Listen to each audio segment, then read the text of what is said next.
Hello, ladies and gentlemen. Welcome back to a Friday Night Mehcast Reacts. And today, as the title would imply, we're going through the rest of Doug Walker's Jurassic Park, Jurassic World videos. Hopefully this Yeah. time he will not be putting Tamara in a skimpy top that shows off more tit than Bryce Dallas Howard was showing. Yeah. Ah, So we're that, going through these in episode broadcast order, or not in movie order. And we're not going to be yes. as distort. We're gonna not going to be like how Shinobi 003 did at this back when he used to do critiques on Doug Walker stuff. Nor are we going to try to be lingering too long on this. But then again, we are pretty much long manning this, so yeah. All right, so, Let's get ready to ourselves go? started. Yep. Cue it up. Hello, I'm the Nostalgia Critic. I remember it so you don't have to. And yes, we have audio at the start this time because I remembered to complete the sound check on More Than Just Us. Oh god, this looks like a this looks like an early 2000s DVD rip. Hi fuzzy Samuel L. Jackson. There was a lot of hype for Steven Spielberg to do another movie.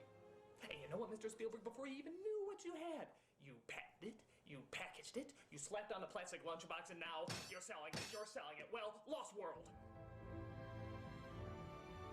You know, I appreciate this kind of thing most of the time. I feel like this was his phase of really making fun of a lot of Jeff Goldblum stuff because as I there are a couple sketches here and there where and Rob Walker try to do a good impression of Jeff Goldblum. Yeah, And hmm. I'm See, I like, appreciate using things from the material to explain to it why to explain to people like why the material is kind of messing up, but like that was a bit gratuitous. And I'm saying this as the guy who's used "That's not how the Force works" and "Amazing, every word of what you just said was wrong" to describe the Star Wars sequels. Because I can go through so much of that, but this just no, I ain't feeling this. Talk about yeah, a letdown sequel. This movie I mean, poisoning the well right off the bat. Thank you, Doug. is sort of like a mix between Congo and the biggest whiners at PETA. The characters are idiots, the story's absurd, the effects aren't as good as the Did you put the opening? Sorry, did you put the ending rant at the start of the video, Doug, by accident? first movie. So what's the point in seeing it? For you, none. For me, I'm a glutton for fucking punishment. So let us I mean, I sink our teeth wanted to into watch it. I had all of these movies on VHS when I was a kid, and I put one in after the other. where a family on their yacht is spending their vacation. Rich Oh yeah, that was. I believe that was a scene from the original book. fine for them. yeah, it was. Funnily enough, Not the Lost hold World on, book, the Jurassic Park hold book. on. Yeah. Not only was this a scene plucked from the original all Jurassic Park book, but the thing is that uh, Michael Crichton was asked by many people to make a Park sequel. Well, especially the people who were making The Lost World. Yeah, especially like So after the movie got so big, people were like we gotta get another one. We need another one, and write us another one so we can have another movie. he won't be putting his foot down until the third one. So yeah. Well, If you're well, wondering tough. why it's a little Excuse me. mm, if you're wondering why Jurassic Park 3 may have not been based on anything, that's why. Anyway, Hmm. Hello there. What are you? hello, What little Compsognathus. girl is this? Any real child would take a look at that little green monster and go, No, they wouldn't. Doug, I've met children. Some of them are very stupid. Yeah, like this one. Happy, darling. Lunch is ready.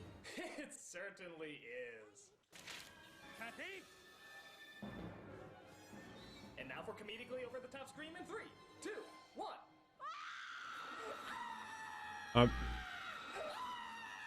Doug, Seriously, what you're... woman, especially seeing her daughter getting eaten, would take the time to raise her arms in the air and throw them down? She didn't get eaten. Joke. Uh, The aristocrats. And then we cut to this. I appreciate that you're trying, Doug, but... That's Hi, a Jeff good bit. Goldblum. I love that bit of comedic cutting. Think she was screaming at Yeah, it was actually kind of funny. Granted, I would scream at that too, but that's kind of a Why would you joke. scream at Jeff Goldblum? This isn't Thor Ragnarok. See our main character, Ian Malcolm. Oh, fuck it. Let's just call him Jeff Goldblum, because we all know that's who he's really playing. He drops by the house of John Hammond, played again by Richard Attenborough, as we see some other familiar faces. Attenborough, The two little kids from the not first Burl. Hello, Dr. Malcolm. Kids. Last time we see those two. It's so great to see you. What are you doing here? A very brief cameo. Me too. We're then approached by Okay, men in then. suits. Ooh, they must be the villains. They're led by Hammond's nephew named Peter, who is not happy as Malcolm was the only one of the survivors who broke the non-disclosure agreement and told everybody about the island. Wait a minute, so Dr. Grant never told anybody? Dr. Sadler? Hammond? The kids? What's wrong with these people? There's fucking dinosaurs loose! It's I mean, they're not- almost like They weren't loose at that point in time, but no. Oh, no, but I'll buy the film's continuity. In the book's continuity, yes. Doug could make that argument, but this is the film. Plus, I don't think people want on others to go around blabbing about about how the true secrets behind Jurassic Park, because at the time, Jurassic Park was not open to the public. So nobody no, knew it that was there were the pre-release dinosaurs. version, yeah. So yeah, this is not Jurassic World. Not yet. So unfortunately, yes, they did have to be under a non-disclosure agreement. And even when Jeff Goldblum did tell people, he was seen as a crazy person, as seen by that scene that Doug cut away from while in the subway. It's meant to showcase that Ian Malcolm was not seen in a very positive light after the events. Also, he got the scene orders mixed up. He didn't see John Hammond before meeting his son. He saw the son before meeting Hammond. Yeah. That's kind of a thing with early Doug Walker review. He gets the scene orders a bit wrong, which Well, actually happens to me Cosmonaut often. Variety Hour is still doing that. So, Because of course he does. How come the only He has person no who tells gimmick. anybody about it is the one nutball who obviously nobody's gonna believe? You signed a non-disclosure agreement before you went to the I mean, Ian Malcolm is a respected scientist, so, you know. Yeah. Yeah, I did, and you lied. You twisted the facts surrounding the deaths of 3 people. 3. Well, that's great. A fucking scientist who can't count. Why did nobody believe him when he said there were... He didn't know about the 2 others that died. Yeah, I was gonna say, weren't those are like disappearances as far as they're concerned. And it's like they didn't find the fucking he didn't find the fucking bodies, man. No. Speaking of which, it looks like there's another island with dinosaurs on it that Hammond wants Goldblum and a team of people to observe. This was called Site B, a site they had to leave because of a hurricane, and so all the animals have been roaming free for the past 4 years. What happened to the first island, you might ask? It disappeared into the void like the rest of the plot holes you'll see in this film. Okay, so there's another island with dinosaurs, no fences this time, and you want to send people in, very few people, on the ground. Okay, if I'm gonna continue on with this review, I have got to get my Jeff Goldblum impression down. So, to help out with that, world-renowned Jeff Goldblum impressionist, Rob. Hello. Welcome to the Jeff Goldblum Hour.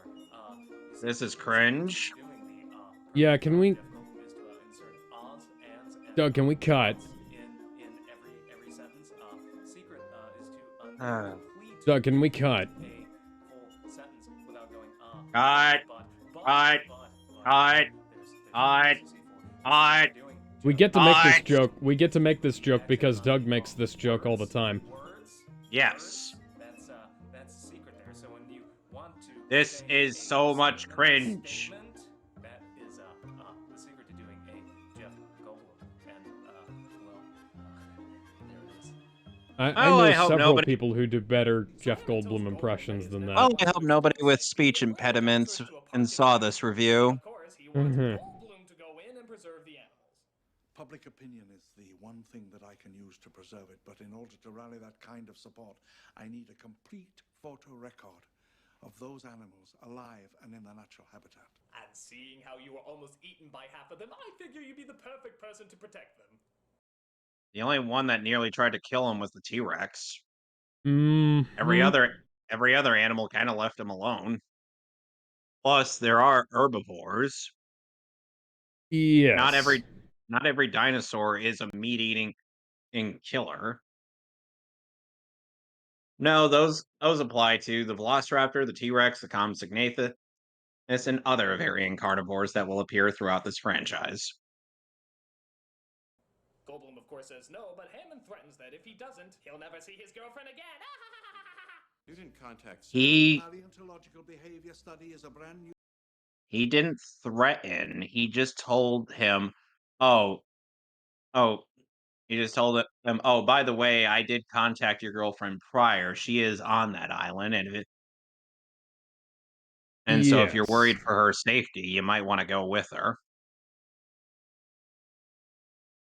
Like, does this seem like the kind of man who would want to threaten somebody? Because this isn't the No. This No. isn't the John Hammond from the novels. If this were the John Hammond from the No. novels, I could totally see that. Yeah, absolutely. John Hammond in the novels is a fucking bastard. No, yeah. But I believe he also died at the end of the original, didn't he? Yes, he did. Yeah. And Malcolm also died at the end of that. Mm-hmm. Oh no, yeah. And then they started off the second book by saying news of my death was greatly exaggerated. Because he was one of the most popular characters in the movie. And yep. And Michael Crichton was like, well, I guess I gotta bring him back then. So Goldblum goes and gets his team together, including Vince Vaughn. Yay! Oh wait, he's not in the comic. Do you remember when Vince Vaughn was trying to be an action star?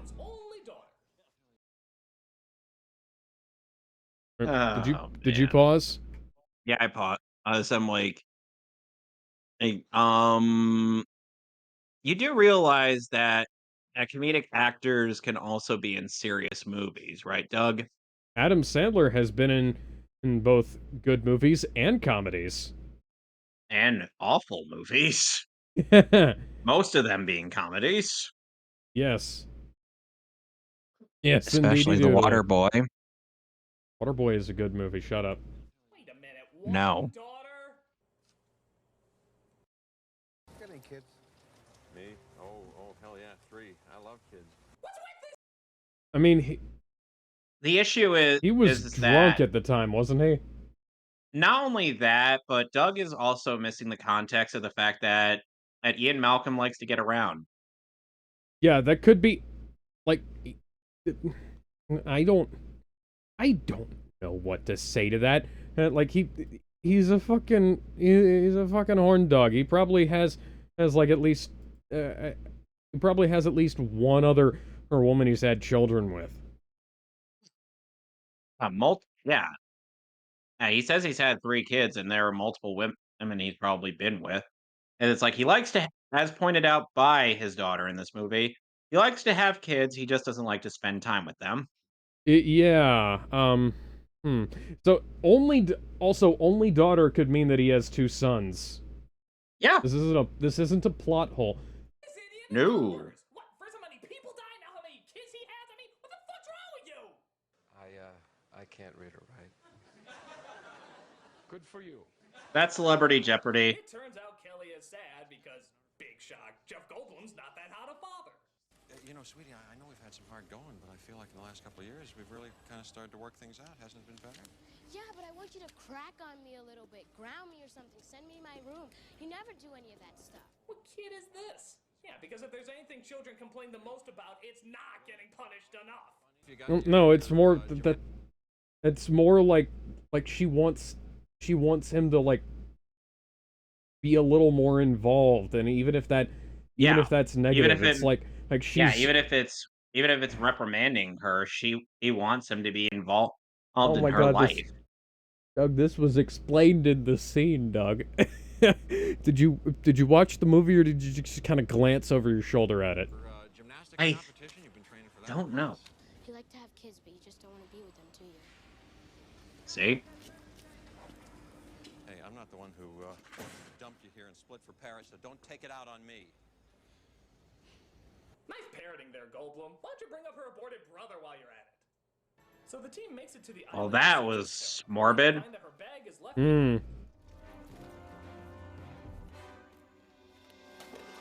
Sarah! Wow, even his dreams for his possibly dead girlfriend sound disinterested. Sarah! It's like one of his various uhs got in the way of that line. Sarah, ah. They then come across a couple of stegosauruses and marvel and wonder. Yikes. Hey, Doug, shocker here, but sometimes the singular or term for a dinosaur could be used for a plural. It makes things a tad bit easier on certain people. Hmm. Anyway, I'll let you continue on. I gotta get my Used to munchies. this whole Alright. thing, by the way. There's very little of it in this movie. And eventually, they do come across Sarah, played by Julianne Moore. Wait. Just stay there. I can't tell that she's played by Julianne Moore because Stay there and be quiet. It can't be done. well, you know, We see she finds your an your ET knockoff and your decides footage she wants to pet your footage looks like shit, her. Doug. In charge in an angry rage. This, of course, Your was footage is one big pile of shit. anticlimax. But it turns out there's bigger things to worry about, like Goldblum's daughter sneaking on board the trip. Kelly, what are you doing? No, what are you? Hey, don't go out there. It's not safe. Stay in here. You guys should definitely go. But I'm gonna stay. I love you. I just don't need you right now. I'll tell you what you need, a good antipsychotic. You know, in the first Jurassic Park, they at least tried to set up some character and interesting conversation. Here, it just feels like filler until the fucking T-Rex gets there. In fact, let's play I mean, a little game I like to call Try to Can- Be Invested. Just listen to this I conversation and mean, honestly act like you give a crap. Seriously, okay, I mean, I like So listen, when you're out in the field, nothing we can do can leave any room for people to say that our findings are contaminated. I like Malcolm. Yeah. I like his I'm invested in his survival and the things that cause, you know, that may impede that. Yeah. Okay then. God, that's awesome. Can I just watch that for 2 hours? But they hear a No. No. distance, a horrible Why would 'Cause you that gets want old. to? possibly be man. This is a joke from his second Fern Gully review. Yeah, I remember the Fern Gully 2 video. See who these guys are. Oh, it's that Peter jerk again. And this time he's accompanied by another Peter, Pete Postlethwaite, and his killer chief. Pete, As they it's try to hunt down some Doug, dinosaurs- Pete Postlethwaite. Postlethwaite. It's on his Wikipedia page. Postlethwaite. A lot of people liked him, and it's kind of sad knowing that he ended up passing away. Yeah, Pete Postlethwaite was a great actor. Also, Peter Stormare was in this movie. Yes, he was. Zoo in America.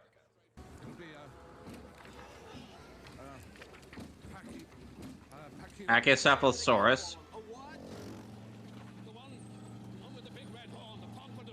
Really? You hire people to hunt dinosaurs who don't even know the names of the dinosaurs? Why would you go hunting with a person who doesn't even know the name of the animal you're hunting? Oh, it's big. It's a big fucking thing, dude. Like, it looks cool. Yeah. Dinosaurs have only been around for a little while now. Oh, they're not they don't have to know what the names are to know, okay, we need 2 of these, we need a male, we need a female. And at the very least, Isla Sorna, there are gendered dinosaurs. Yes. Aside, like, there aren't just females, there are also males. Hence why in Isla Nublar, they ended up making all of the dinosaurs female. But then that ended up being a mistake, now didn't it? Yes. Frog DNA. Anyway. He's got these really big hooves. A lion? Yeah. So our heroes look over the horror of what they're seeing and they let it all sink in. They're doing these to herbivores. On a sec. What song is this? I don't know. We become. After all, That- we're going after innocent creatures like this. That's not the one that... Or even adorable this. No? No, that wasn't... Those weren't the ones that they were going after. The Parasaurolophus was not bothering anybody. To capture the mother. They were just having a nice little jog.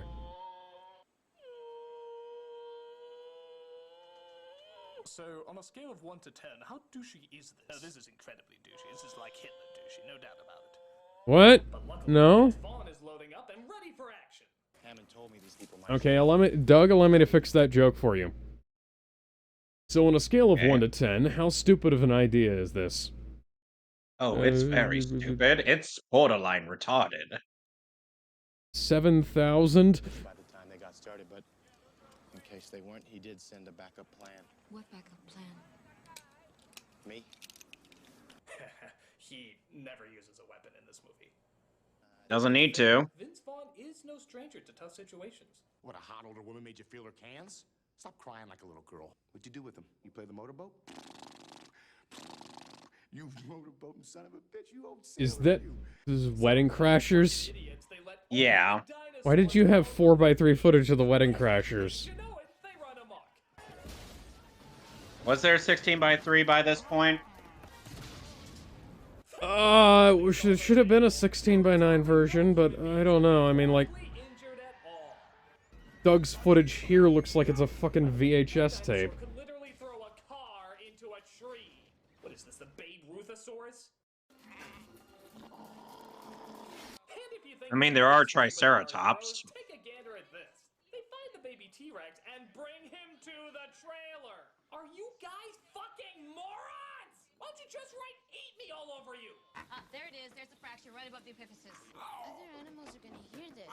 Dad, I gotta get out of here, please. I wanna get out of here. I wanna go see Critic. Yes, listen to the girl. She's the only one who knows what she's talking about. In fact, let's start taking bets about who's gonna die in this movie. You got annoying blabbermouth Jeff Goldblum, idiot scientist Julianne Moore, not such a badass Vince Vaughn, or pudgy doughy guy who's only had 8 lines. Tell me, folks, who do you think is gonna die? Let me emphasize that this is who you think is gonna die, not who you wish was going to die. There you go. So Goldblum gets his daughter to safety, but they hear the T-Rex. Yeah, I mean, it wouldn't kill you to learn the character's name. Yeah. I know I have, like, gags of calling characters other things in my reviews sometimes, but at least I start off by saying who they actually are, you know, once we find out what their identity is. So he tries to call them to let them know the T-Rex is getting closer. We have no idea what his metabolism is. We'll kill him with too much. We'll put him into respiratory arrest. Nick, I need your hand here. You know what? They deserve to die. No, really, let them rot. Goldblum said it himself. Nature is selecting them for extinction. As far as I'm concerned, they're T-Rex. Ciao. Dad, please stay here. I'm coming right back. I give you my word. But you never keep your word. Huh, you got a point. Well, later, bitch. I'm Batman. So, of course, Goldblum arrives just That came close to making me laugh. Scene from the first movie. Yep. Mommy's very angry. Ooh, yeah. Don't move. Their eyesight's based on who's expendable. That's actually a good one. Funny. They came for their infant. Well, duh. Yeah. Jesus Christ, we have a ranting I mean, scientist that's... who can't count, an idiot scientist who kidnaps baby T-Rexes, and a dumbass hunter who lets Dan She didn't do that. She didn't. No, those were the hunters that decided to fracture the baby's legs and lay it out there for the adult. So if anything, blame the schmucks that had started this bull crap.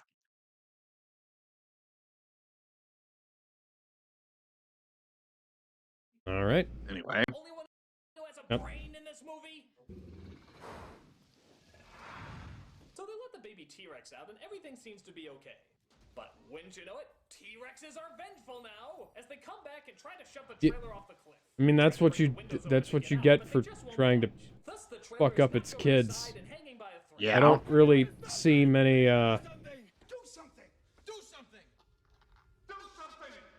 Great movie. Uh-oh. Ooh. No, you mean Sarah. Oh, that's actually a really tense scene. yeah. Wait a minute, a second ago they couldn't get the glass open. Now the slightest bit of pressure is gonna bust it? There's a difference between the windows they were trying to bust through and the one that Sarah's struggling to get up on.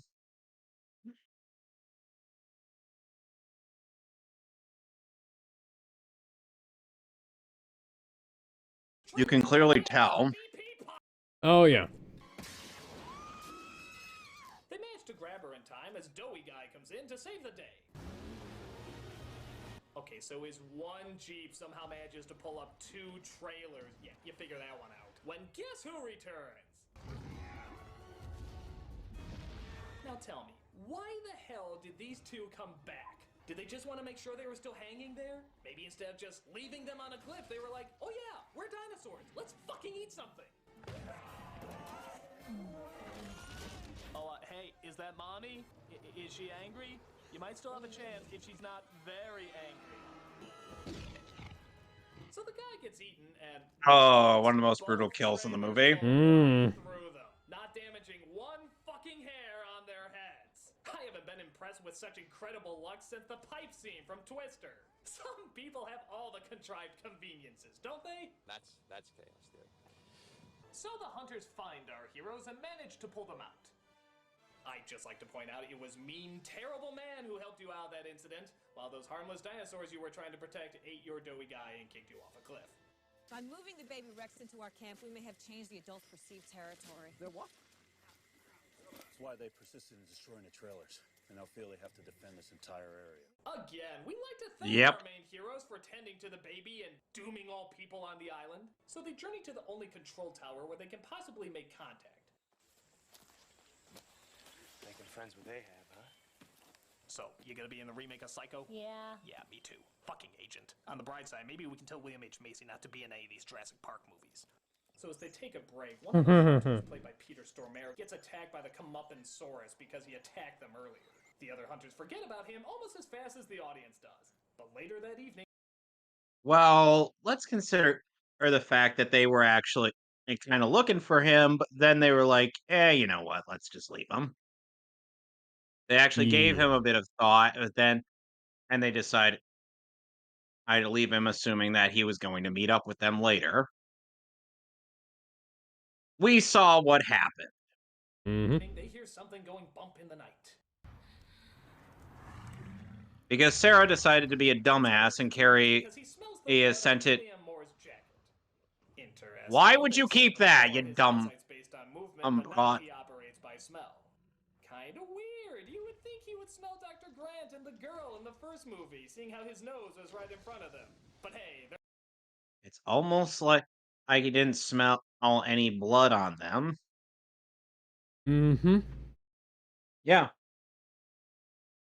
Yeah, and plus, these aren't even realistic Tyrannosaurs, because Tyrannosaurus actually has some of the best eyesight in terms of dinosaurs. They have... Well, here's the thing: you can actually kind of justify it because guess what? That was based not on what the dinosaurs were capable of doing, but instead on what some of the other animals that they composited into it did. So you can, even though that was something that was kind of thought of at the time, the fact that the T-Rex in there, it's not an original T-Rex, it's a new thing. But hey, their ancestors a mosquito. I'm sure their genes got fucked up somewhere. So of course everyone starts fleeing in fear and the T-Rex tries to catch up with them. Again, kinda weird. standard, in the first movie, the T-Rex was fast enough to catch up with a Jeep. In this movie, he's struggling to keep up with a large crowd of people. I mean, An it is enclosed space. An Yeah, I was enclosed gonna space say, look at the versus area an here. open road versus a somewhat open road. Plus, the T-Rex is trying not to stumble and fall. Yeah, like, look at this terrain. The fucking road is straight. I can tell you, like, okay, so I was out for a run one day, right? And I'm trying to get done with this run before the rain comes.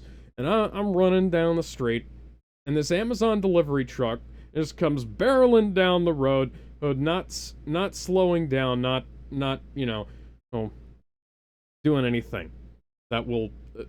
I have to like jump off the road, and I wound up stumbling on the grass because I was going up a hill, right? I stumbled on the grass and I just fell down onto the grass. And it was just, I picked myself up and I kept running afterwards. But still, like, I can run flat out on pavement, even up a hill, without a problem. And you start introducing like random crap and rocks and shit, and all of a sudden, let's just say there's a reason why racetracks are fucking flat. In fact, did Dr. Hammond Yep. in the first film say, Well, we clocked the T-Rex to 32 miles an hour. well, what the fuck's slowing it down? Oh, well, I guess this one has a disadvantage from the other film, seeing how this one was not kept in captivity, has been hunting in the wild for 4 years. I guess that would slow any dinosaur down. Again, mosquitoes! The genetics must be crazy. That's chaos, dude. Slightly misunderstanding the fact that the mosquitoes are not the ancestors, but the carrier, but they have in them the blood of the dinosaur, or is that that these creatures originated from? Yeah. So they're not descendants; they're clones. The descendants of dinosaurs would be birds. Yeah.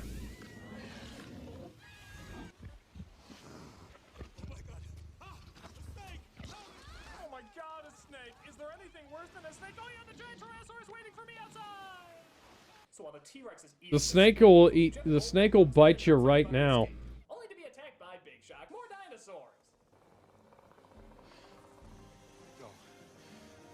As fast as you can. Okay, how many lines does Jeff Goldblum whisper in this movie?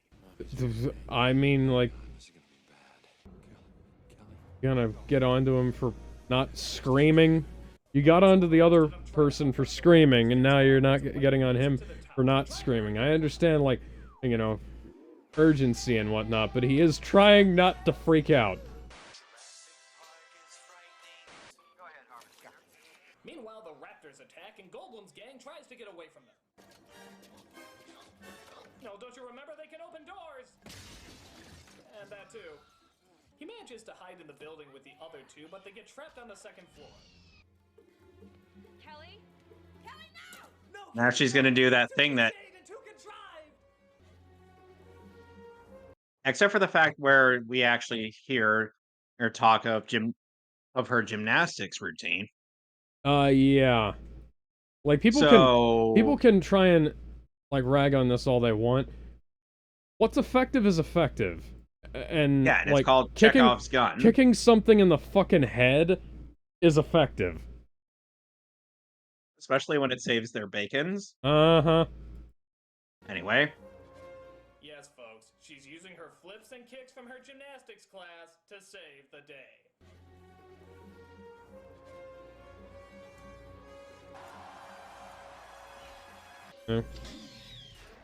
Yeah, you think that's bad enough, but listen to this. I love the fact that the raptor actually turns when she says, "Hey, you." I mean, Jesus. I mean, it's turning towards a sound. These things were supposed to be super intelligent, and the move that gets the drop on them is, "Hey, you." Hey, you. It's turning towards a sound. What else do you think these morons would fall for? Hey, look over there! Oh, no! Oh, I can't believe I fell for that! I can feel figure out how to open a door, but not when I'm being had. Oh, God, I'm a bad rat.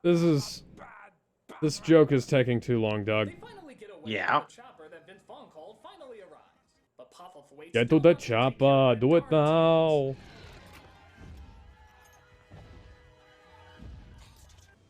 Well, that's one souvenir they won't be taking with them. But you stole their bullets? That T-Rex is eating people, you asshole!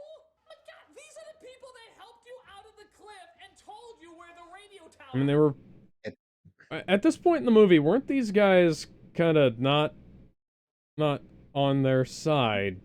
No, they Specifically? weren't. They just happened to be forced to travel along with them. They had a Doug. shaky alliance, and Vince Vaughn is working for a known activist organization. Yeah, this is a plot point, Doug. This is not a plot hole. Like, there's a difference between a plot point and a plot hole. Well, like, different characters have different kinds of motivations, you know? Yeah.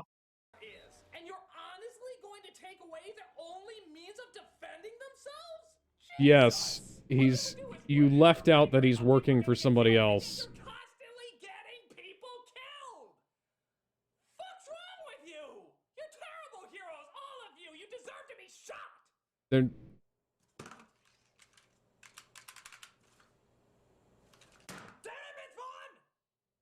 I guess in the long That's actually pretty good. I was wondering what he was doing, and then I realized that's not bad. This is actually a legitimate plot hole. Where's the crew? All over the place. Okay, so keep in mind, this is actually a somewhat plot hole because of the fact that they cut out the context. There was actually going to be a scene where these guys were getting attacked by what I presume would be raptors or something like that. But they cut it out for stupid reasons, I'm sure. Of course. So what we ended up getting was this.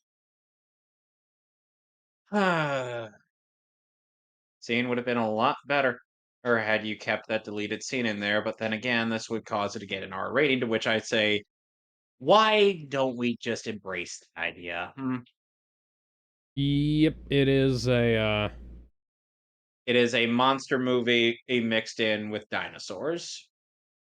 Yeah, well, if they didn't, because Michael Crichton has always leaned into that horror aspect of this film franchise, that's true. And Fallen Kingdom does lean further into it as well, as seen with the Indoraptor. Yes. Although, unfortunately, you know, Hollywood wants to make its money. Look at this. Don't you love how the T-Rex ripped a guy from his hand and yet somehow didn't damage any other part of the room? Considerate animal, isn't he?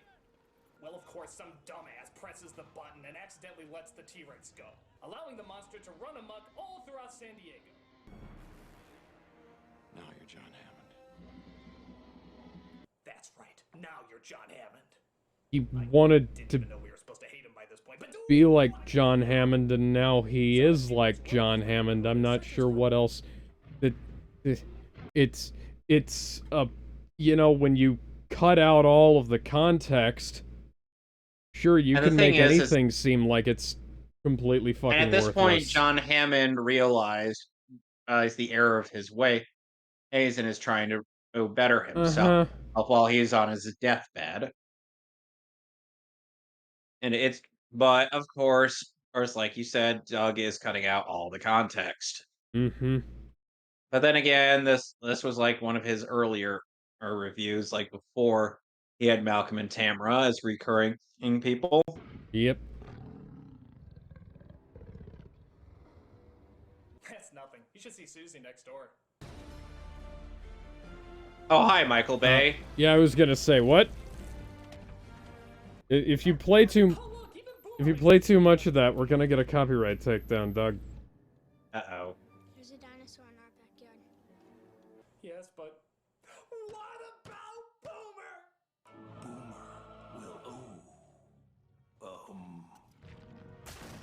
We'll get you another Boomer. So Goldblum and Moore go to find the baby T-Rex as a means Okay, that wasn't the funny. what about boomer joke is from Independence Day, and it's regarding the yellow Labrador, or owned by Will Smith's wife in that movie. Oh, I was wondering because And the, and the that thing doesn't. is that and the thing is that Boomer ended up disappearing after the narrow survival of the laser beam that had attacked the city they were in.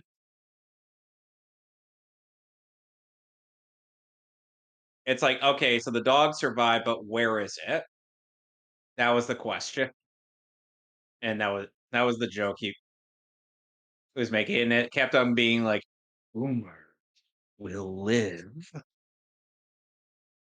We'll probably watch his Independence Day review after we watch that movie. Yeah. Taking the kid. You really want to stop us? Shoot us. Don't stop me now. They just let him drive away, of course, because, it's not like it's their job to stop him or anything. And we see the I mean, do you want to shoot a fucking kid? Oh, wait a minute. King Lear starring Arnold Schwarzenegger?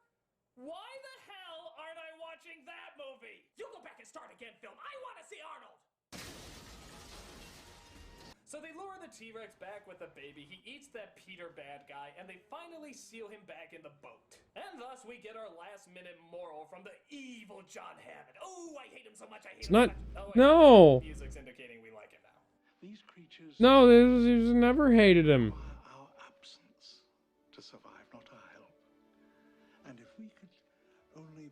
And that's something that would end up going into the last Jurassic World movie. Mm-hmm.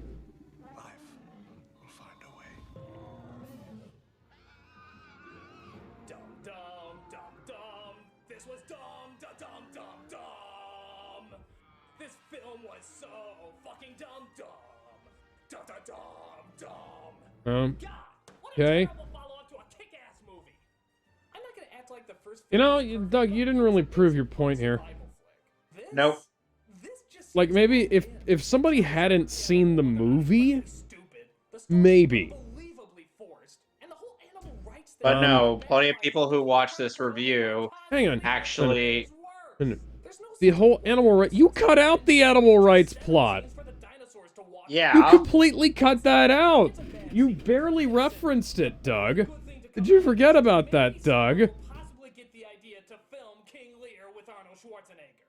And when the highlight of a movie is another movie that doesn't exist... I mean, Batisto's been in Shakespeare, so... I remember it, so you don't have to.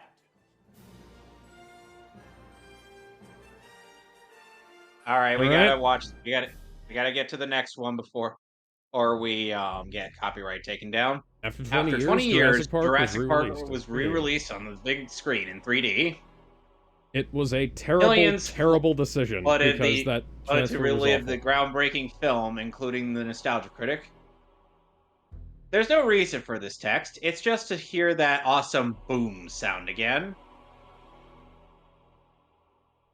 Don't forget. I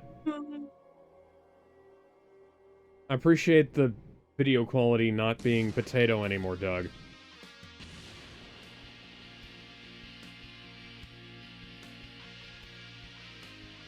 This is his first post-revival season. Yes, after he'd upgraded his gear. Hi, Todd in the Shadows.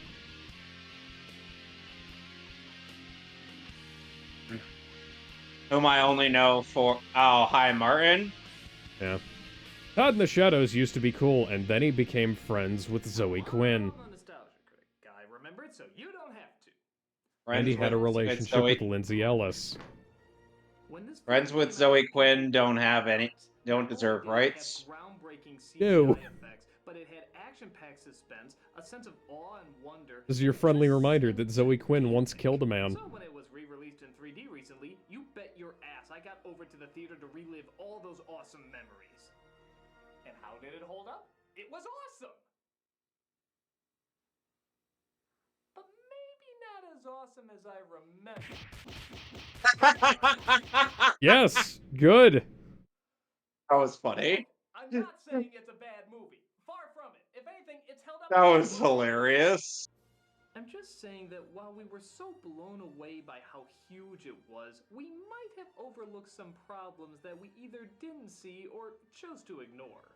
I know something like Jurassic Park 3 is worse, and trust me, we'll get to that train wreck in our time, but it's still an interesting journey looking back at something that was so groundbreaking and popular without the nostalgia goggles.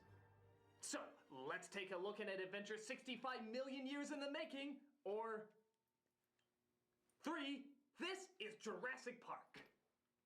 So we start out in Spielberg's favorite place to go in all of his movies, Spotlight Fetish Land. Yeah, I don't know if you've noticed, but this guy is obsessed with shining spotlights in your face as much as humanly possible. I didn't know he was J.J. Abrams. Yeah. This isn't Star Trek, man. 2009, gotta say. They try to transport one of the highly intelligent raptors via portal cube, when of course, something goes wrong.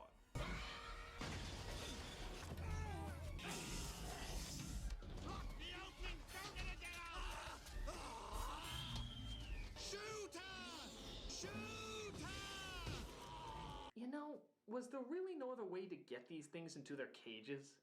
Brute force doesn't do much compared to common sense. I mean, look at the forklift. They could lift it just a little bit higher and boom, drop it in. That's actually some That pretty would good be- editing. That would be problematic because that would hurt the animal. Yeah. No, they could use a crane to take it over the top, but correct me if I'm wrong, they're kind of trying not to have some of that happen. Like because they don't want the they don't want them to be able to get up out of the top part of the cage. So it almost makes more sense to have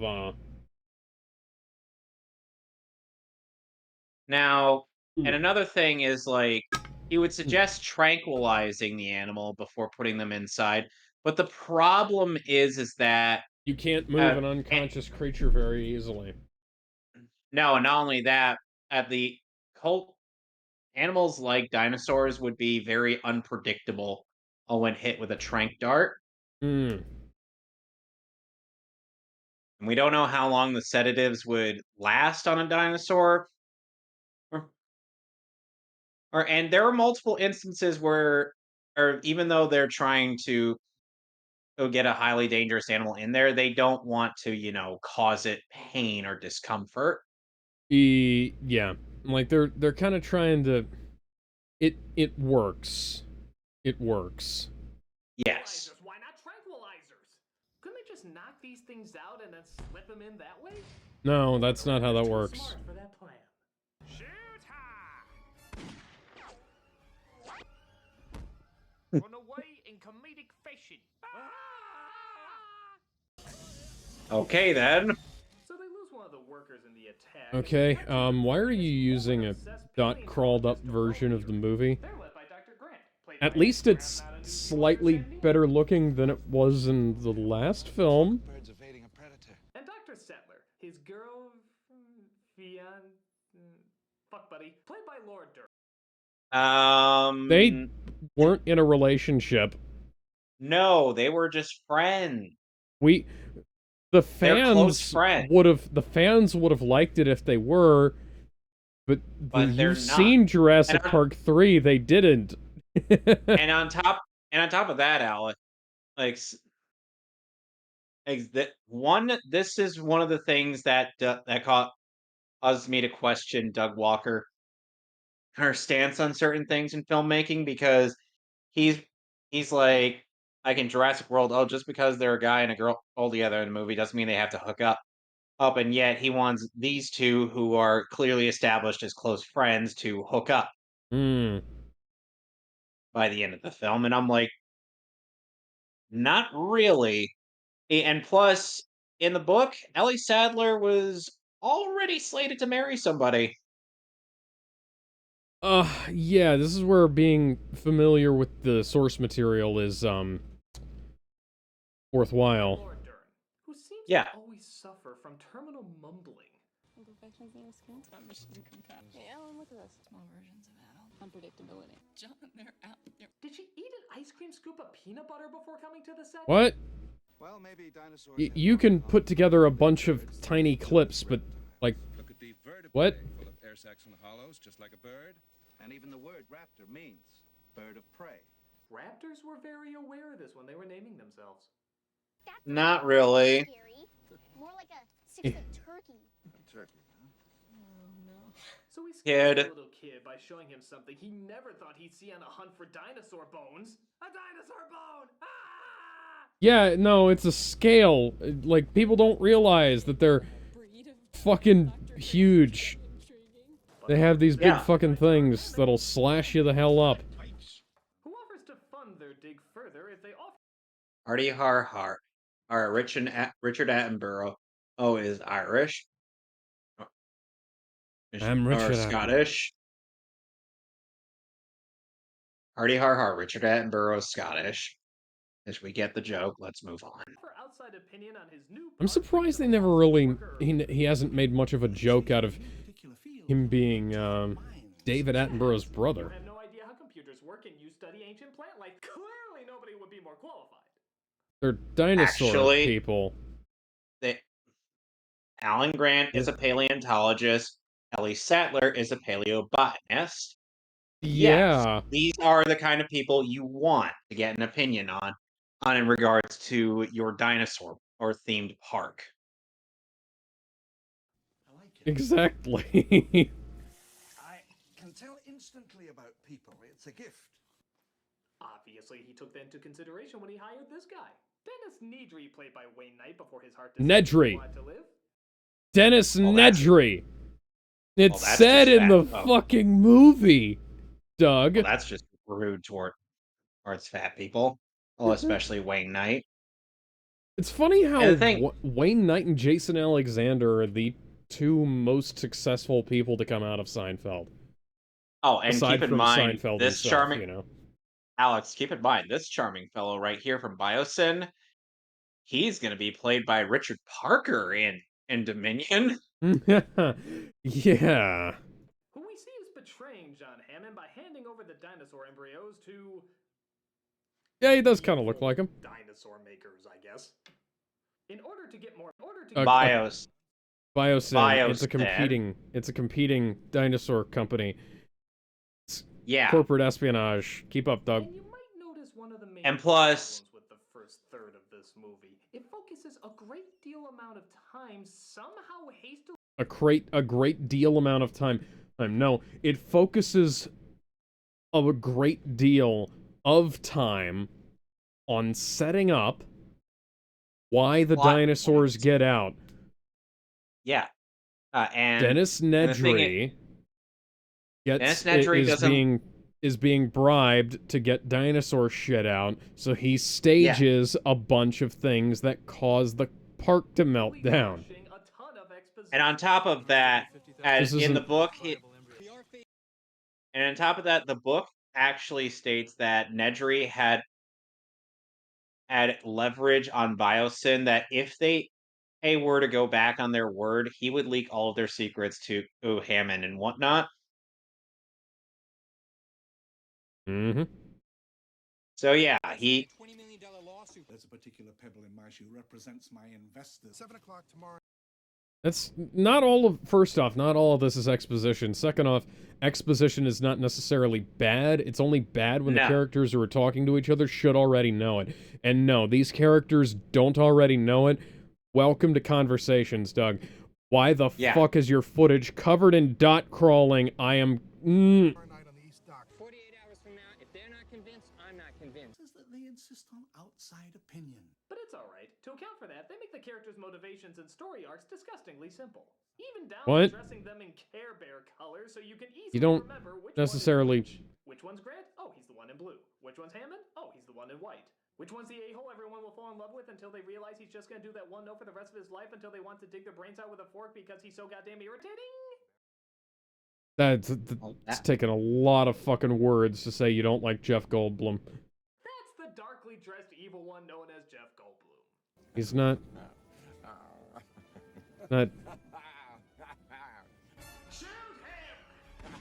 Why? He's not evil.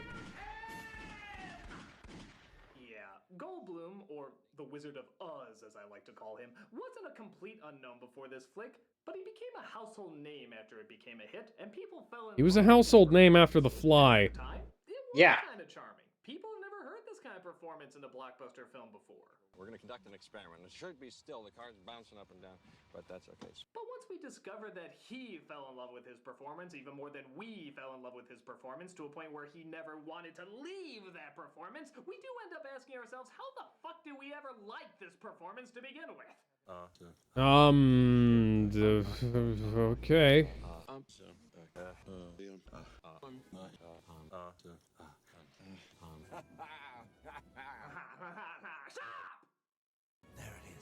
You're cutting a bunch of... I get that you're doing a supercut, Doug.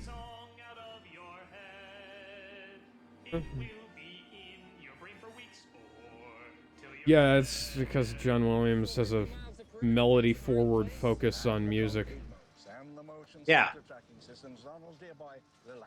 The only thing we don't All the have best is composers security do. in case a storm comes or the power goes out. But we have this guy for that. So we good.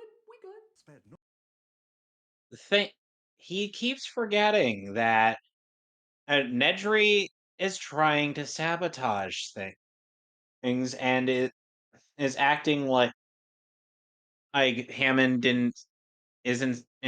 hadn't accounted for something he couldn't possibly have known would happen. Somebody being stupid enough to do this, yeah. Yeah, he's What? not count. Why? Yeah, he didn't Why count would on you? somebody to.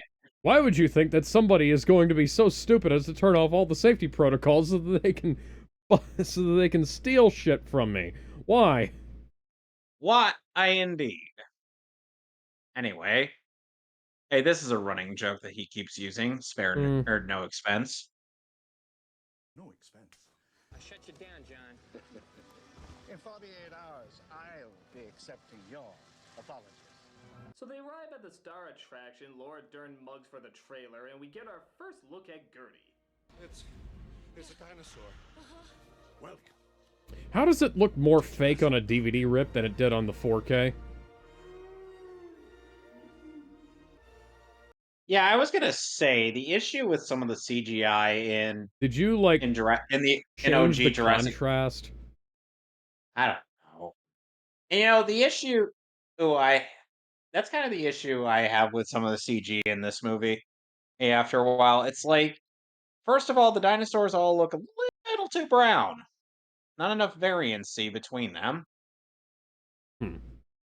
Yeah, I guess. Yeah, the color palette was very limited, and secondly, some of the models didn't age too well in terms of Yes. a lot of But other aspects. here's the thing. Don't watch the 3D version. No, The models, do not. They changed a bunch of stuff. They made a bunch of things worse. It's bad. It's really, really bad. And like not just the 3D version, but the Blu-rays made from the 3D version. And just get the 4K. Get the 4K. Yeah. It comes with better discs. They're moving in herds. They do move in herds. Really? That's the big teardropper line? Kind of random, isn't it? I mean, is that kind of like looking out over the herd and saying, they eat their own shit. They do eat their own shit. It's basically like it's a thing. A paleontologist is being shown real dinosaurs for the first time in his life. He's fantasized about this moment forever. And then it's finally there, or confirming what he believed. They move in herds. They do move in herds. Yeah. This is something that's going to. This is something that's going to come up later on, a little bit later on, when they get to who Alan Grant and seeing a baby raptor. Mm-hmm.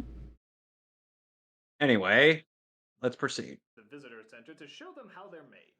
Apparently it was done through the miracle of cloning. One of the many illegal processes I'm sure went into making this place a reality. It's unregulated, so And sometimes... Oh, spotlight fetish. I don't care if I'm the only director in the world who has it. I will make you a star. 100 million years ago, there were mosquitoes, just like today. After biting a dinosaur, the Oh, my wife! I died heroically! would get hard and become I dig Doug. just like a dinosaur bone, preserving the mosquito inside. Okay, even if you were to buy this half-baked science that even Donatello would call a little suspicious, what are the chances of finding tons of mosquitoes not only millions of years old, not only have bitten every popular dinosaur to They be found a marketed, few. but also all Yeah. happen to get stuck in tree sap? They found a few in the tree sap that got turned into amber. They harvested some of their DNA. They built the rest out of other shit. Like these are replicas. These are okay, so for those of you who are watching at home who like props, this is like props. This is like movie props, right? This is like going to somebody with pieces of a with like pieces of a Power Rangers suit and saying like a screen used Power Rangers suit and saying, hey, use this reference that we've got to build me a full suit out of the parts that we've got and fill in the rest based on like what you can see here, you know? Right. Like do that. And it's a replica. It's not 100% real. Did they all happen to be in the same nest during the great Sappalanche of Gajillion BC? Well, it took all day, but I think we bit every popular and most marketable dinosaur known to man. That's why I love binge drinking with you guys. Now let's rest our little tummies before we puke up whatever's left of the... You have cinema chairs in your fucking studio, Doug? Also, female mosquitoes are the ones you have to worry about. The males are harmless. Yeah, like you could have... I know that you can do that, and you can, like, duplicate, you could have duplicated your sidekick here. Yeah. Go get help. Oh, come on, man. I can't move. No, I can't move. You need to go and get help. I mean, I'm gonna die. You're gonna die. He wants to die. He wants to die right now. You want me to just explode if I move? I mean, is that This joke is really bad. Fine. I'll go get help. Can you... cut? I wonder if I'm a blood donor. We get to win. Why couldn't you have, like, had it triple dropple down the screen? Dinosaurs being born. What species is this? It's a velociraptor. Hi, BD Wong. We bred raptors. So he can't identify the dinosaur from his trademark "Make Kid Wet Pants" speech. Even It's a baby. Right in his motherfucking hands. Great job. It's more and he's like also asking is like you bred raptors is like this is a stupid idea. This is really stupid. Yeah, because the man knows his dinosaurs, and he's like, "Did you seriously do this?" It's like he picks up the egg, a baby busts out, and he's like, in his head, he's probably thinking, please don't tell me this is what I think it is. Please don't tell me this is what I think it is. Please don't tell me this is what I think it is. And then the guy says, we bred raptors. You bred fucking raptors! Picking those top minds you were talking about there, Hammond. Spared no expense. Plus, it is a baby. It could be something else. Where I'm sure Spielberg is projecting right now with how much his spotlight fetish is being fueled. Oh, so backlit. So, lighting is good on set. We can charge anything we want, 2,000 a day, 10,000 a day, and people will pay it. This park was not built to cater only for the super rich. Everyone in the world has the right to enjoy these animals. Yeah, everyone should be allowed to fly their personal helicopters to their Hawaiian islands after getting storm insurance. We're looking after the little guy. But Goldblum is not happy. You stood on the shoulders of geniuses to accomplish something as fast as you could, and before you even knew what you had, you patented it and packaged it and slapped it on a plastic lunchbox, and now you're selling it. You want to sell it. Well, wow. That was an excellent argument against the Lost World. I mean, everything you said in there, I totally agree. You four are gonna have a spot in the park. Tune his own horn. Now we can start our tour with the latest and greatest in high-tech ingenuity. Okay, so fun fact: our two kids here were Yeah, they were age swapped. Yeah, they were age swapped from the original. Well, the girl was the younger one, and the boy was the older one. Yep. I know we're forgetting. Names, but yes, I believe you can find our previous note about that in our watch through of this movie. Yep. Anyway. Holy shit, it's packaged CD-ROM! Oh my god, tell me it doesn't have X-Wing! Tell me it doesn't have X-Wing! The appropriate information will be automatically selected. Welcome to Jurassic Park. What do they got in there? King Kong? Okay, go worked in 3 more uhs into that sentence. What they got in there? King Kong? But sadly, Doug, the tour doesn't seem to be going that very joke well. wasn't funny. All it does is go to proof that he doesn't always go blah blah blah. It's almost like it's only an occasional thing. But it's okay because Yeah. Goldblum uses his Okay then. Could you not have actually gotten the Michigan J. Frog clip? The orientation of the hairs on your hands. Hey, Alan, look at this. The amount of blood distending your vessels, imperfections in the skin. Imperfections in your skin? Microscopic. My god, it's like the new NBC sitcom, Rambles and Mumbles.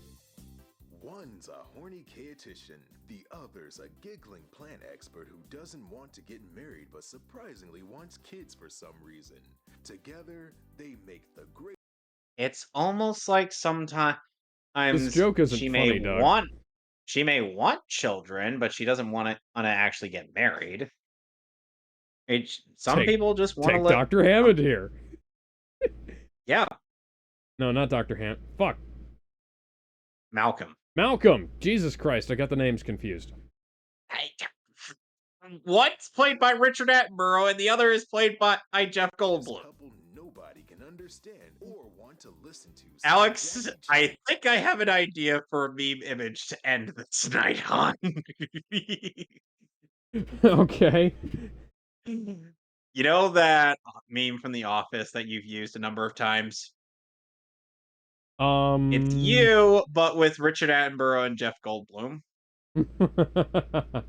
Okay. Corporate wants you to find the differences between this picture and this picture. They're the same picture.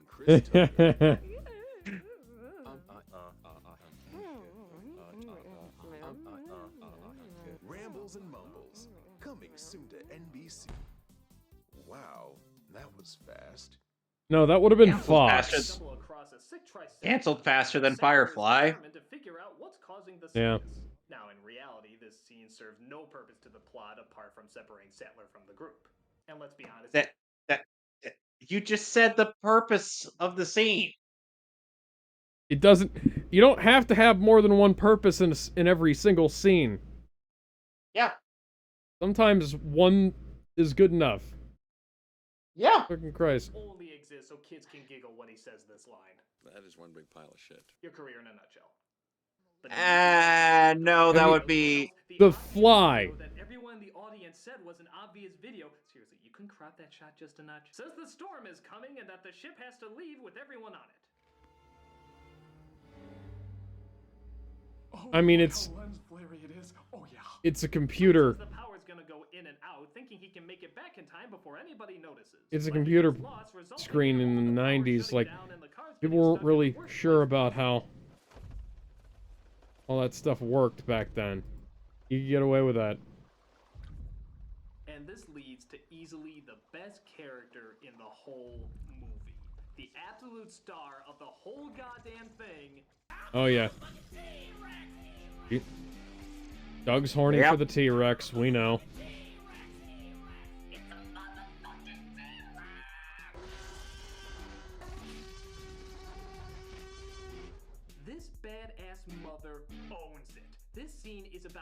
perfectly paced and perfectly I don't. suspenseful as a scene can get. Right? And as much as I like to see you, you know, being positive for once, I'd like it if you'd stop creaming your jeans over the T-Rex. Oh, it gets worse. Uh, It gets worse. There's dot Trust crawl me. and banding all over this image. Trust me, Alex. It gets worse. I believe you.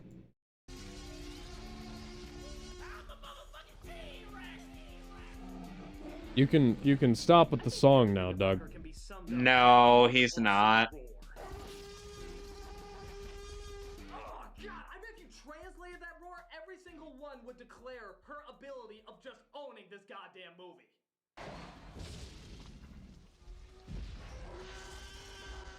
Skronk! Skronk! I mean, that is true. Bulgy Eyes and young Ferris Bueller are being attacked. Skronk! Oh my.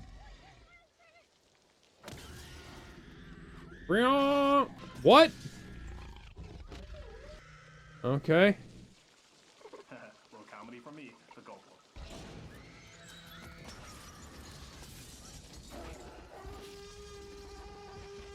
Oh my. What? That's That doesn't make nasty. any sense. Ugh. I don't want to I don't think need that about image that. in my head. That sounds painful. Okay, yeah, I'm not gonna disagree with you there. Oh god, that's scary. That's like Oh. vagina dentata shit there. Yeah, what was the line that Hammond said earlier? In 48 hours, I'll be accepting your apology. I'm sorry I ever took you on as a client. Oh, whiplash. Deep-rooted insecurity and bitterness. Grant gets bulgy eyes out, but young Ferris Bueller is still stuck in the car, and the T-Rex throws it over. I'm the motherfucking T-Rex!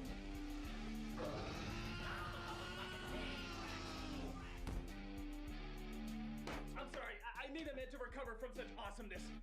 Play the music! Alright, mid-roll. Someone needs to get laid. Big time. Big time! No, says Kaiba's computer. We could get demonetized for that hairy nipple. Doug, put your fucking shirt back on.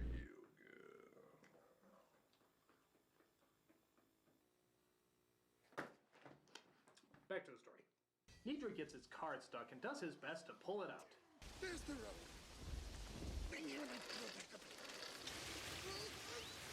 Was that a cartoon sound effect? Did Schumacher take Yes. over for 1 second of filming? Buddy comes across a nasty visitor.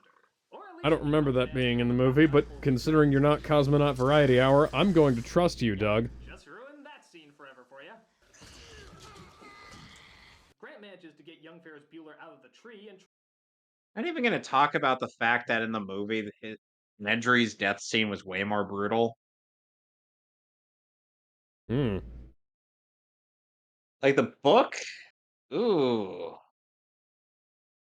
Like the Dilophosaurus straight up blinds him, then disembowels him. I'm not joking. Oh, well, oh yeah, no, like, not only do I believe you, I've read the book. Good! I'd say the movie's better, but I do still like the book. Goldblum just in time Yeah. to partake in another badass T-Rex scene. Hello. Don't forget the mirror scene that proportionally makes no sense, but it's still so goddamn cool. Well, that's why they say objects in the rearview mirror may be larger than they appear. Yep. Hey, look on the bright side. At least you gave Toy Story 2 something to parody. Hello. This morning, Grant and the kids come across some friendly brachiosauruses. I have to admit, this is one of the lesser Brachiosaurus. effects in the movie. I don't know. It's a because it's practical small, but effect. does anyone else think it looks like just a giant, expensive sock puppet? Can I touch it? Yes. And it looks fine. Kind of a big It's a practical effect. Well, I know we sounded weird to me too. Not that you can make the phrase "I like It's a cows" sound all that fine natural, thing. but it goes pretty Lucas there, doesn't it? Like cows. But I don't like sand. Ugh. Suddenly, Grant discovers that dinosaurs are breeding, which seems impossible seeing how all of them are females. They mutated the dinosaur genetic code and blended it with that of frogs. Now, some West African frogs have been known to spontaneously change sex from male to female in a single-sex environment. Funny how this is common knowledge to me, and yet none of the highly paid scientists who put this together ever considered this a possibility. Spared no expense. I mean, it's better than what they did in the book, where they tried to make them nuclearly sterile, and then it didn't work. You know? Hi, Samuel L. Jackson. Unless they're completely supplied with lysine by us, they slip into a coma and die. Oh, great. Why don't you do that? That is absolutely out of the question. Okay. Guess we can just add this to the grocery list of scenes that go nowhere in this movie. Yeah, really think about it. There's quite a few, aren't there? Hammond not showing up because his daughters get a divorce. Goldblum hitting on Sattler and her fuck buddy finding out. Digging through dino shit. The lysine. Those weird fucking goggles. What was the point of all those? I mean, not everything has to... Purpose, though. Lots and lots of purpose. Like, it's world building. Not everything has to go everywhere. Or like, you just have to have...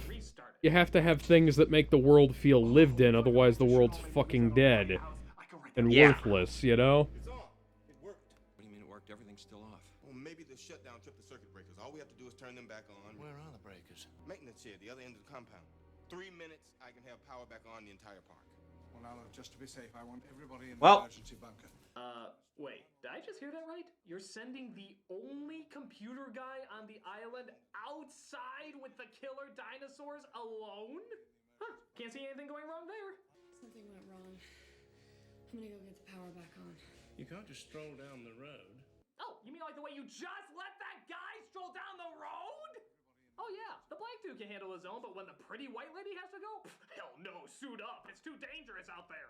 Even Hammond can't bear it to see her go where they easily toss the black guy. It ought to be me really going. Why? Well, I'm, and you're, Look, we can discuss sexism and survival situations when I get back. It is funny him confusing strength and gender, seeing how most of the things on the island trying to kill him have a vagina. So Sattler into the building and turns out or that whatever Ferris Bueller is climbing the fence. dinosaur has. Cloaca, maybe?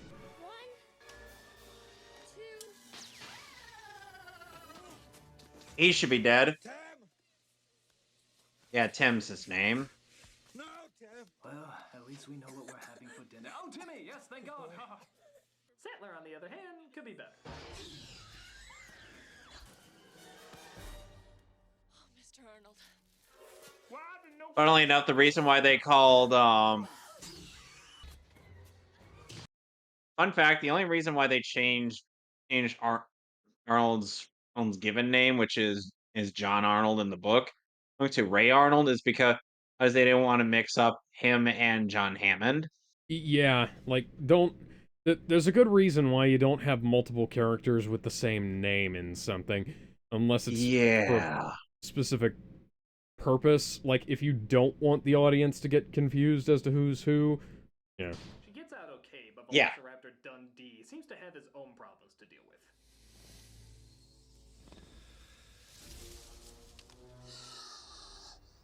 Clever girl. Waiting for me to turn around to acknowledge your intelligence. Clever, gloating, egotistical girl. Ah!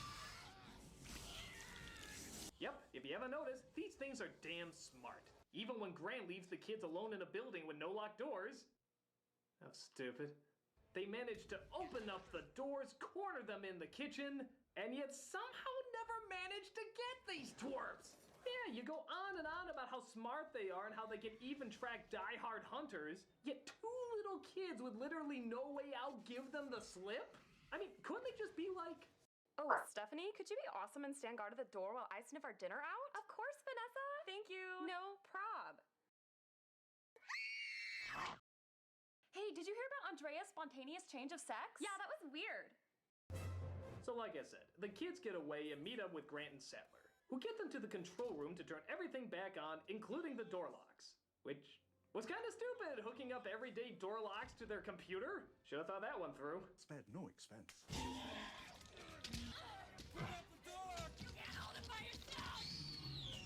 So while Bulgy Eyes tries to boot up all the power to the park, because they clearly went into great detail about what a computer expert she is. I'm a hacker. See? It's up to young Ferris Bueller to hand Sattler the gun. Hand Sattler the gun. The chair doesn't need a massage as much as Sattler needs the gun. Can't get it unless I move. Boys' assistants needed 2 steps fucking behind you. Boys' assistants needed 2 steps fucking behind you. Okay. Oh well, they got the power back on, and at least they have more ammo they can use for later. It's gonna come through the glass. Or miss a whopping 4 times. What are Here's the difference. Grant is not exactly a guy that's known for shooting. Yeah. There's a reason why our Australian man had the part of the gun unfurled onto him, and because he knows he's going to need his shoulder to help brace him for the recoil. Oh, crikey. What, are the Raptors agents from the Matrix? How the hell can you miss 4 times hitting a dinosaur? I mean, if you're not familiar with any kind of weapon, it's entirely possible for you to fuck it up. Yep, and Grant was not familiar with that gun. Because if he were, he would have unfolded. Because if he were, or he would have been able to, he would have tried to brace. Try doing what our game warden guy I would have done. Indeed. But no. Oh, he's not. He's a paleontologist. A paleontologist isn't going to know how to wield a firearm like that. They climb aboard that thing the Flintstones eat at the end credits when it seems like they're cornered. How the hell could they get out of this one? Deus Rex Machina, that's not a bad joke. God damn it, I love you, T-Rex! You are the most awesome goddamn thing! Even though it makes no sense how they couldn't hear you come in, even though your footsteps always make the ground shake, you just... It's almost like the dinosaur moves on its toes rather than its feet. Because T-Rexes are surprisingly good at ambushes. Like, I'm not joking. Yeah, I believe they recently figured out that they were an ambush predator. Yep. An ambush predator. And since the thing is, T-Rex aren't really aren't really fast enough to catch any of the prey that they want. They would mostly try to ambush, so they adapted in such a way that they'd be able to sneak up on them without alerting their presence. Awesome ending this movie deserved!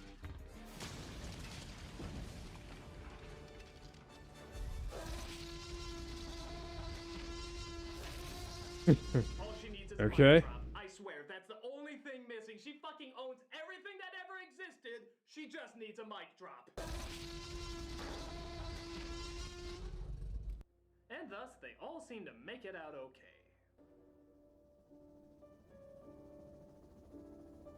Mammoths. Next time, definitely mammoths.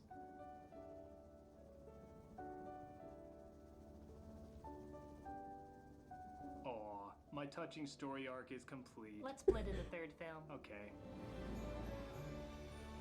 Kind of reminds me of the end of the first Resident Evil there. Scottish man offers you Yeah. park. You say no. Ah, the dot crawl, the rainbowing. Even some major flaws, but I'm sorry, it's still fucking awesome. I'm glad you came to the correct conclusion, Doug. The story's not devoid of intelligent conversation. The characters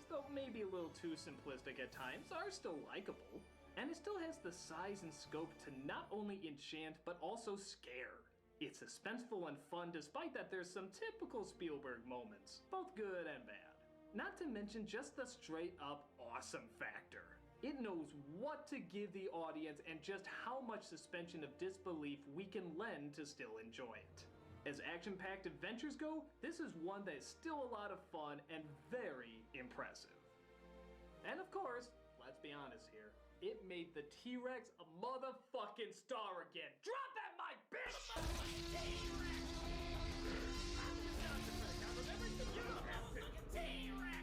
You drowned out your own voice, Doug.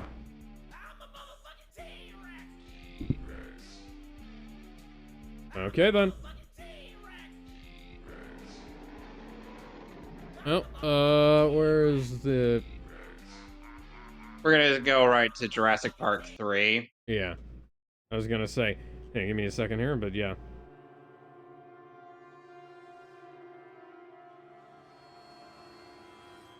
Critic. What the hell? Sorry, I just had a night meme. A what? A night meme, something you swear you're never gonna do again, but then it works its way into your subconscious so it keeps popping up. Don't you mean nightmare? No. That's yet to come. I mean, that's not a copy of the Eternals.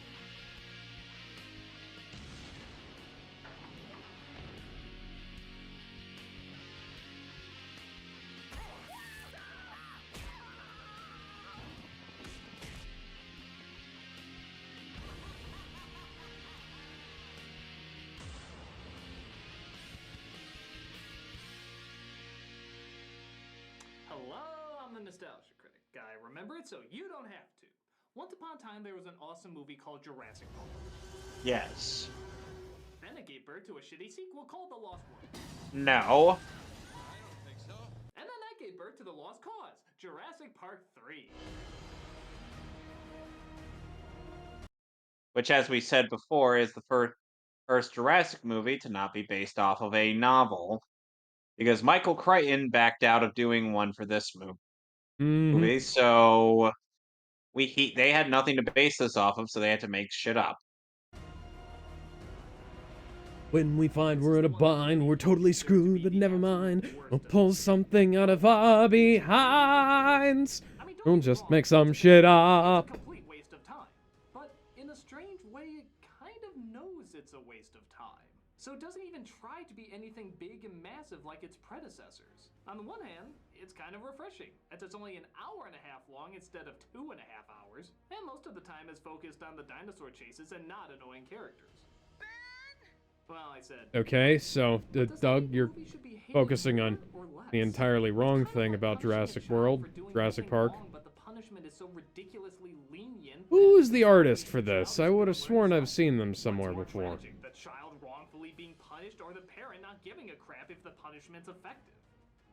Let's finish off this trilogy. 60 million years in the suck. This is Jurassic Park 3. It begins with a kid paragliding with some tour guides along the island from the second film that's apparently restricted. And in case that wasn't clear for all the kindergartners this movie was made for, they write it in big cartoon letters to clarify. Okay. Hey! So, after the events of the previous movie, I would think maybe some people would want to know, okay, what's going on with this island if it's taking place on the same area. So yeah, naturally they would restrict that. Fucking stupid to follow.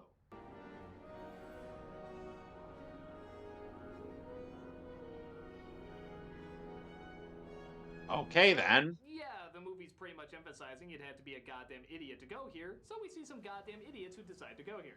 Make sure you get as close as you can. Not too... It's not like they Thrill were seekers, motherfucker. Yeah.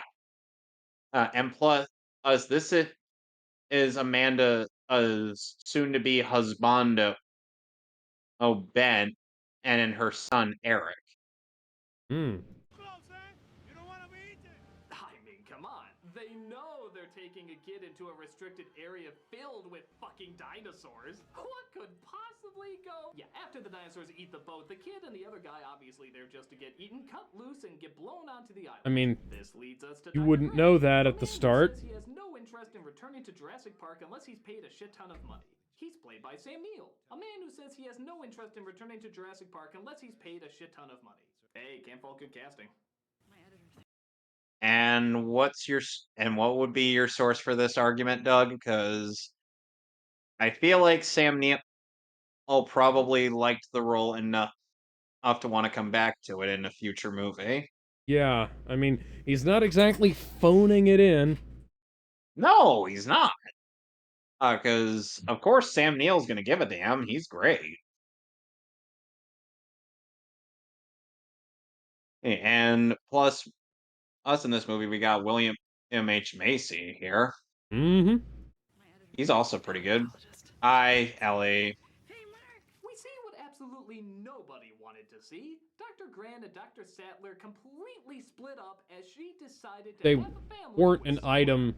It's just, No. people wanted them to be. That's exactly what everybody was hoping was going to happen by the end of the first film. Just like Tommy Lee Jones splitting up with his wife in Men in Black 2, or the orphanage being shut down in Blues Brothers 2000. Men in Black 2 was fine. Killed in Alien 3. No, okay, that one's fair, and, you know, Previous film mean completely nothing. yeah.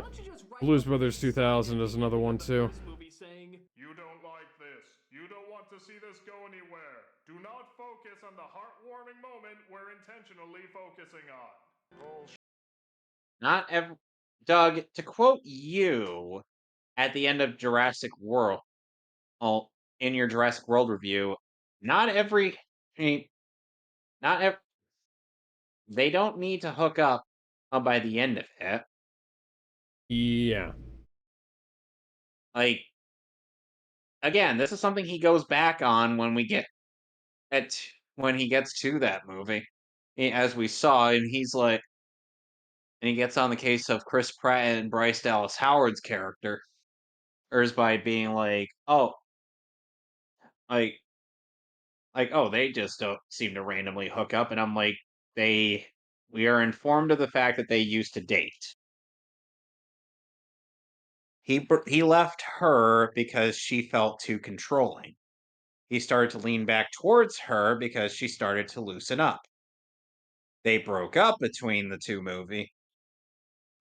movie and the following one, and then they stuck together by the third one because I feel like Colin Trevorrow was like, yeah, we're not repeating this.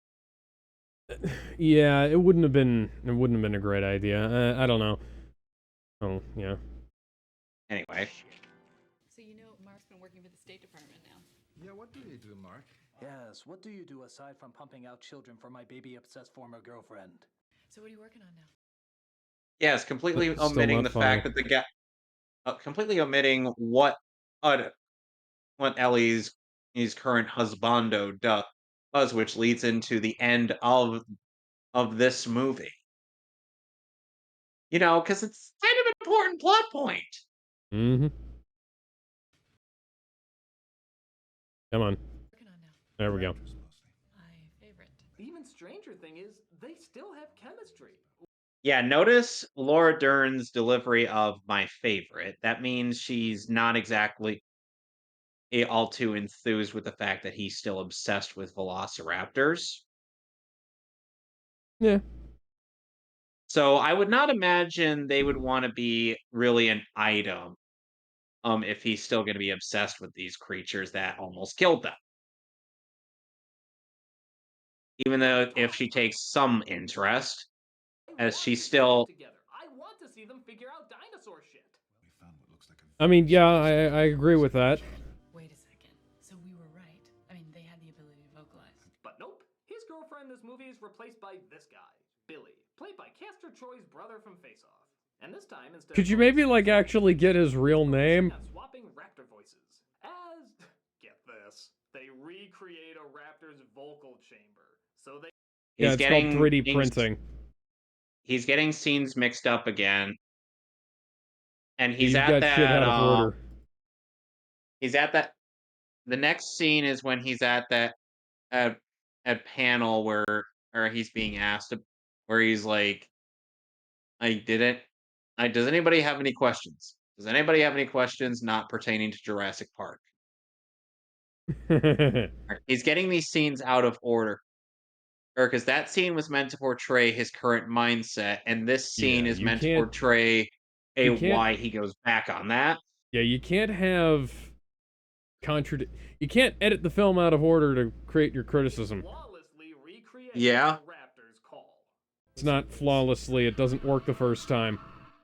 Yeah. It's confusing to the Raptors. They're like, wait, what's going on? I'm sure that's how it works. Hey, look! I have the vocal chambers of Keanu Reeves. Whoa. Bogus. Somebody put me in a good movie. Well, that joke didn't age well. That's not how that fucking works. Plus, the John Wick series would like to say hi on top of the fact that Keanu Reeves is going to be voicing Shadow. John Wick, The Replacements. No, literally, that's all we need. Yeah. Anyway, continue. But it comes too late, as Dr. Grant has to go from fundraiser to fundraiser to try and raise money to continue his digging work. Does anyone have a question? Does anyone have a question that does not relate to Jurassic Park? Hey, it's like the real Sam Neill at a comic convention. That's a good joke. Once the UN and Costa Yes. Rica and everyone decides how to handle that second island. What John Hammond did at Jurassic Park is create genetically engineered theme park monsters. You wouldn't want to get onto Isla Sorna and study them if you have the No! I almost died last time.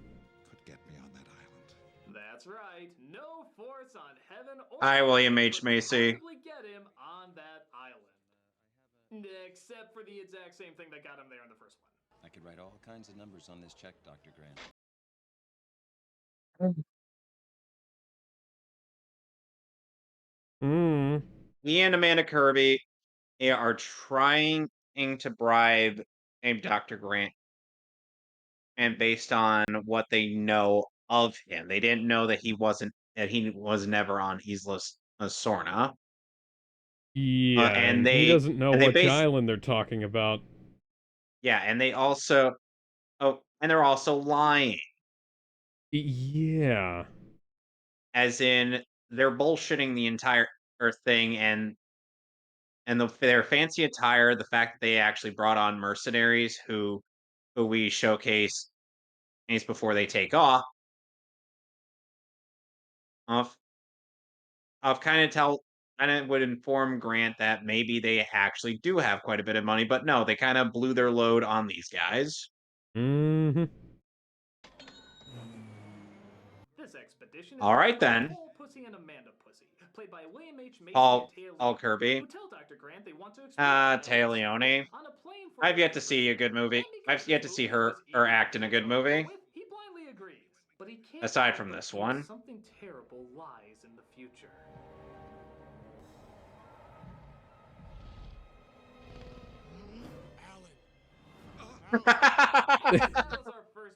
That's a pretty good one. I like it. Yeah, that's a good joke.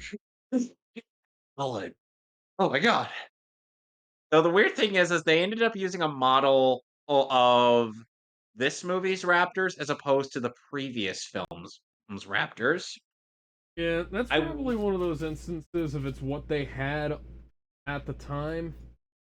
Like, trying to think here. There's a couple of video games where they do stuff like that, where or if they use the previous game, if they use the previous game's thing, I think it would have like ballooned the size of the disc or something like that. Yeah. And, so things like that. So like they probably just didn't have the And the thing is, the film's CGI is actually really good, as well as some of the practical effects. So yes, it's not like they couldn't just afford to have the puppet in there. But then again, we do have to be brutally reminded of the fact that the T-Rex and Spino fight I was going to be longer, but then disaster struck with one of the animatronics. Mm-hmm. Let's see. Taya Leone was in Wyatt Earp. I thought that was pretty good. She was in A League of Their Own, which is okay. Spanglish, which is pretty good. Keep in mind, I personally haven't seen these movies, so that's why. I've only heard her in this movie and the first Bad Boys. Yeah, Bad Boys. I have mixed feelings about that film. Historic version of the Muppet Show. Fucking fail. I'm sorry. I don't care at what strategic point you put it or in what area you have it pop out. There is no way a dinosaur saying Alan is ever going to be scary. It wasn't supposed to be. It's not going to work. Alan. No, I told you it's not happening. Alan. That's it. I'm out of here. See, the way you... Alan. You piss off. Hey, Critic, I've got this pain in my stomach. Could you check it out? Yeah, sure. Alan. Damn it. S You get lost. Actually good. That was a good one. Here, the thing is... Oh, and here's a... And this is a joke that aged poorly. Yeah, Doug's mother had actually died. Died a little while after this review. That's unfortunate. Yeah, that's why I said it. She wanted to keep it from you. She knew how busy you were and didn't want to interrupt your work. See, the way to make... The Alan joke worked. It's just that it would have been funnier if, like, the third time... Just wait, Alex, before you make that a critique. Is it? What were they? Wait. Just wait. Just wait. Well, what was it, please? Wait. Are you listening? Yeah. Are you listening? Yeah. Are you listening? Yeah. Are you listening? Yeah. All right. Get on with it. Is her final word. Alan. I hate this dare! Okay, then. So it would have been funnier if it would have actually jump scared him once. Like,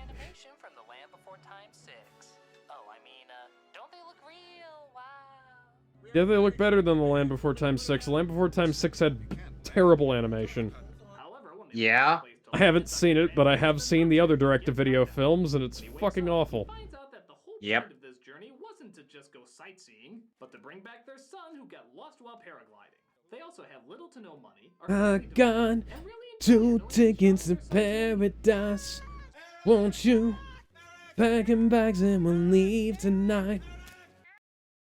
It's almost like they are in an urgent situation and they are trying desperately to find their son. Yeah. And also, they don't have a clue. They aren't really experienced in the whole dinosaur thing. Hence why Grant tells them that it's a bad idea to be yelling her son's name over a goddamn megaphone. Also, the whole thing where their port does not come in until after the T-Rex gets decimated by the Spinosaurus. Anyway. Do you think this island is the police office from Home Alone? I don't think you can just randomly find someone by shouting across the room. Will you tell your wife to stop making that noise? That is a very, very bad idea. Dr. Grant said that's a bad idea. What's a bad idea? What was that? George of the Jungle. What do you think? That's a good one. So as our team is clearly wondering why the hell they didn't bring a helicopter. I want to see a Brendan Fraser dinosaur now. The plane is knocked over by something obviously hungry for extras. Well, not only that, but it's also very territorial, and that plane just damaged it. Plane is very fucking loud and large. Yeah. So naturally, the Spinosaurus is going to want to go after the people inside of it. Mm-hmm. Also, one thing that people have pointed out is the fact that the practical effects don't really match up to the CG in some places. That was a critique I found of this movie that wasn't made by Doug. Okay. Please let this be one of those monster movies where the black guy doesn't get. God damn it! I mean, It's okay. to be fair, To call the police. he didn't die first. It was that Cooper guy that died first. Yeah, okay. Get your facts straight, Doug. Alright, you guys. I'm gonna keep looking for you in here. I'm sorry, I just remember your commentary on this. What you were saying with the Spinosaurus. You were like, I hope one of you has Kung Fu grip. I actually said that. Yes! I will have to go watch both the movie and our video again. Yeah, keep in mind, we also ended up doing the third Pokemon movie afterwards. But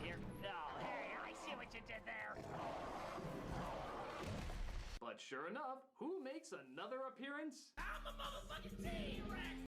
A juvenile scavenger T-Rex.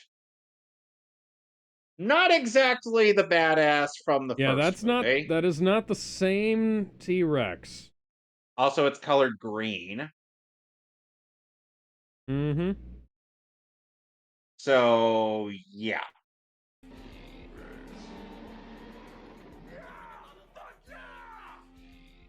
in there and teach that squiggly jawed bitch!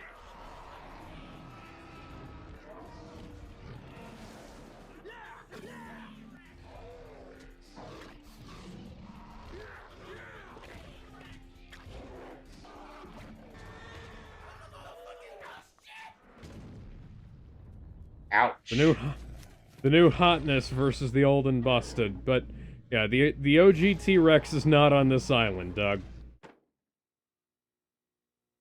So yeah, as we were saying, the fight was supposed to be a lot longer. And it was supposed to be more brutal, but the thing is that the Spinosaurus in terms of the practical effects literally tore off the head of the T-Rex model since it was so worn out. That's hilarious. Like the spiny literally tore off the T-Rex's head IRL. I was like, well, I guess we gotta write that into the movie then. Unfortunately, I think it would have been too gory for a PG-13 movie. So, you know what you do? You know what you do to get around that? You give the T-Rex green blood, which you can get away with because it is a dinosaur. Unfortunately, all the dinosaurs bleed red. Hmm. No. That didn't just happen. That was the motherfucking T-Rex. Nobody outdoes the motherfucking T-Rex. I mean, we did see Giganotosaurus outdo the T-Rex in the preview of that movie. Yes. And also, Spinosaurus is actually the biggest theropod dinosaur that ever lived. Indeed. So do with that what you will. Obviously, it's more a seafarer. As we discover, it's more of a semi-aquatic dinosaur. But at the time, that Spinosaurus was the most accuracy we were going to get. Also, it's a hybrid dinosaur, so yeah. Yeah, this thing was basically a giant killing machine. Mm-hmm. Who's this bitch that thinks she's the motherfucking T-Rex? She's not the motherfucking T-Rex! In the poster for Transformers 4, the splooching of the dong! That's not a dinosaur that looks like Daft. You know, funnily enough, a Spinosaurus was actually among the Dinobots in that movie. Yeah. Yeah, I mean, I wouldn't see the thing is the Dinobots don't look anything like the fucking Dinobots from the show, so it's hard to figure out who's supposed to be who, because I don't think they use their names, right? No, the Dinobots never say their names, nor does Optimus ever refer to them by name. I think Mark Wahlberg calls Grimlock in the last in Transformers 5. But The Last Night is a terrible film who you should only watch if you feel like bleeding your eyes out that day. Anyway. Daffy Duck's beat Excuse me? after it got shot? It's the motherfucking T-Rex. It's like killing off Batman and replacing him with super duper better man. No. I mean, Batman has been replaced before. Has he not seen Azrael? And Terry He took McGinnis. And Dick Grayson. Yeah. And Damian Wayne. Yep. Oh, and speaking of Damian, he's the fourth Robin, and aside from Stephanie Brown, who may or may not Indeed. exist anymore. No, there's just some And things you do not fuck around with. would you rather a franchise as be static and only having this one character and never, or allowing a replacement to come in to try to make things a bit more interesting? Because that's how Pokemon used to be until Ash's journey came to an end. Yeah, that was fucking stupid. That was... Yu-Gi-Oh changes protagonists every series. Digimon changes protagonists every season. And even the Pokemon manga changes protagonists every series.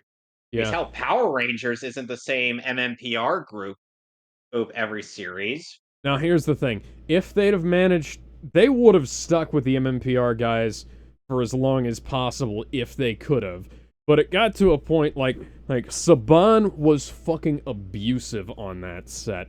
So, people left.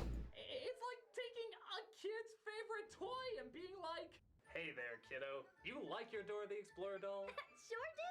Well, what would you think if I got you a brand new Barbie doll? Oh, that's okay. I love... Listen, this is not the same as killing Optimus Prime. You know? And Optimus Prime at least had the suitable replacement of Rodimus Prime. Hot Rod is a fucking great character, and I will hear no bad things about him. And then, of course, there's also the fact that even Spider-Man's having issues with the whole fact that, is it Peter and Miles? Yes. And, of course, there's Iron Man and Captain America. Legacy characters are a thing that exists.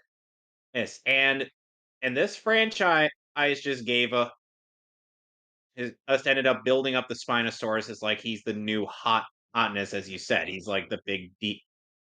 Yeah. Now all around here. They didn't use the original T-Rex, and that's a good thing, because if you job the original T-Rex out to him, I'm gonna just be like, oh, okay. But because it's a new T-Rex, we're like, oh, holy shit, this thing killed a T-Rex. That's fucking awesome. You're fucking, and you're a badass motherfucker. It's like how we can always talk about Connor McLeod and Duncan McLeod. They didn't kill Duncan, they just had him get beaten by a smart adversary. And then hell, another thing Duncan is like came in and speaking of Connor, or Connor Kent, aka Superboy, is a thing. And he, in between him and Jonathan, and either one of them could likely be Superman. And if they ever decide to retire Clark, but then again, and because of Jonathan's run, we don't want to retire him. We need to turn back John's clock until he's a kid again, and then let him grow up to be a less shitty character. Yeah, let him have more adventure. Let him have more adventures with Damian, and then the two of them will take up the torch. Oh, go fuck yourself, Brian Michael Bendis. And Tom Taylor. And Tom Taylor. I'm pretty sure I love Dora.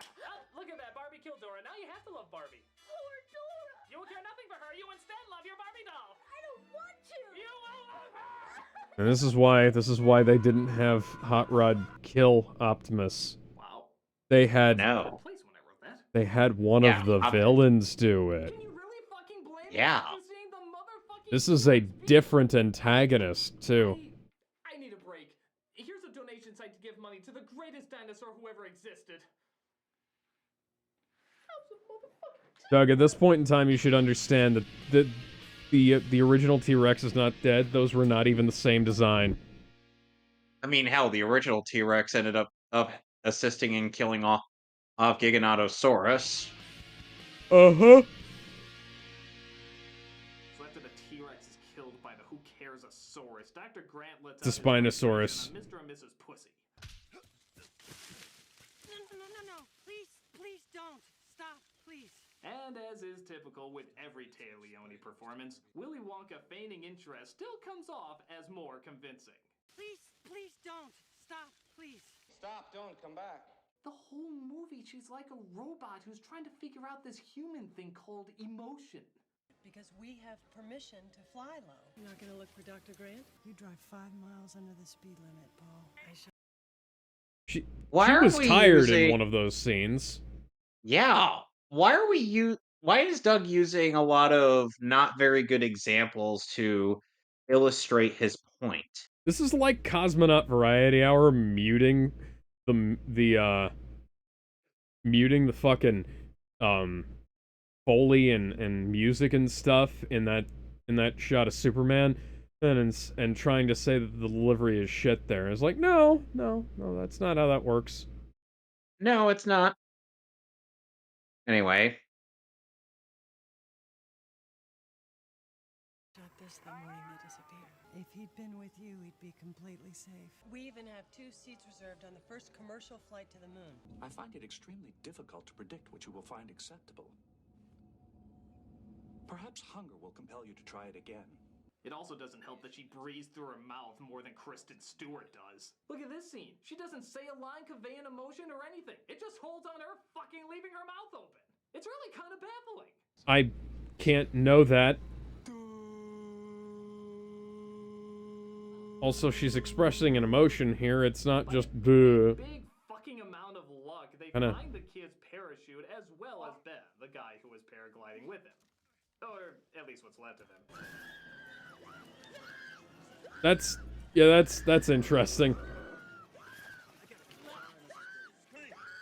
You know, Doug, you're cringing at the fact that a woman has just found out that her soon to be husbando just died and those are his That's his bones. fucking skeleton.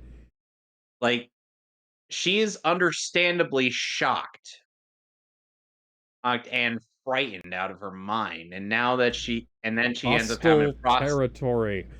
Somebody And then she you had- loved is dead. People And then she has freak to out in those process all of circumstances. And she has to process all of this, and she has an understandably emotional breakdown.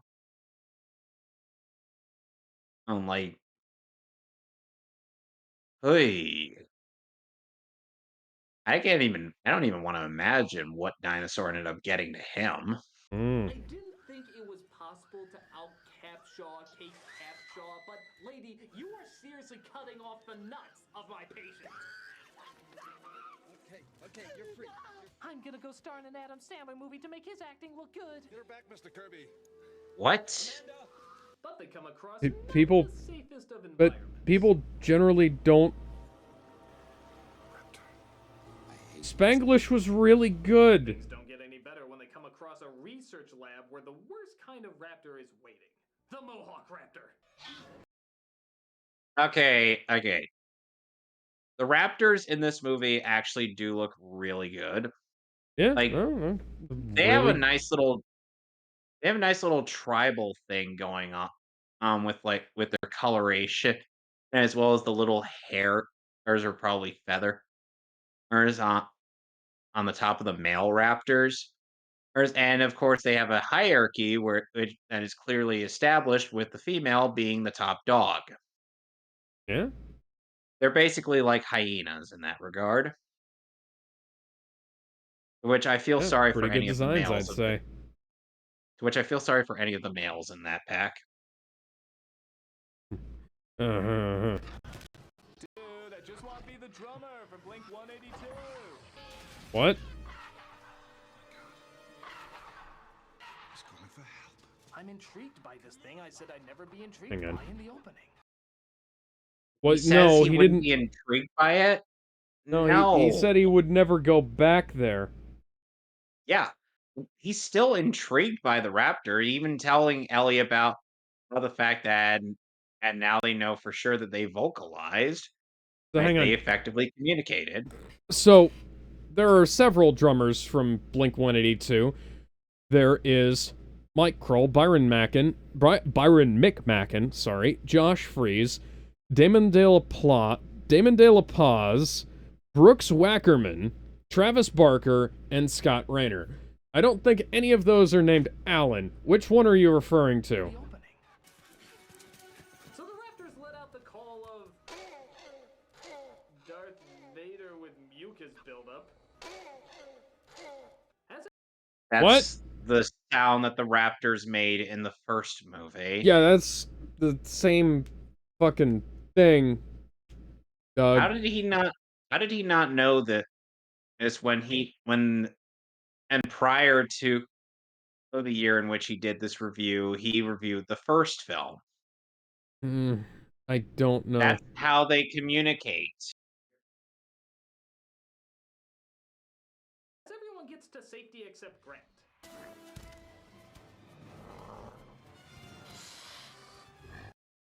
I mean, almost completely omitting Ingveski's death, which is one of the more brutal deaths in this movie. Yeah. Like, seriously, the Raptors literally just laid him out to die, hoping somebody was going to end up falling off of that tree. And then they just snap his neck. I'm like, ooh.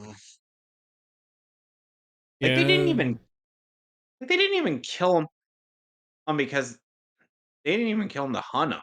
Because otherwise they would have just eaten him. No, they killed him just to set a trap.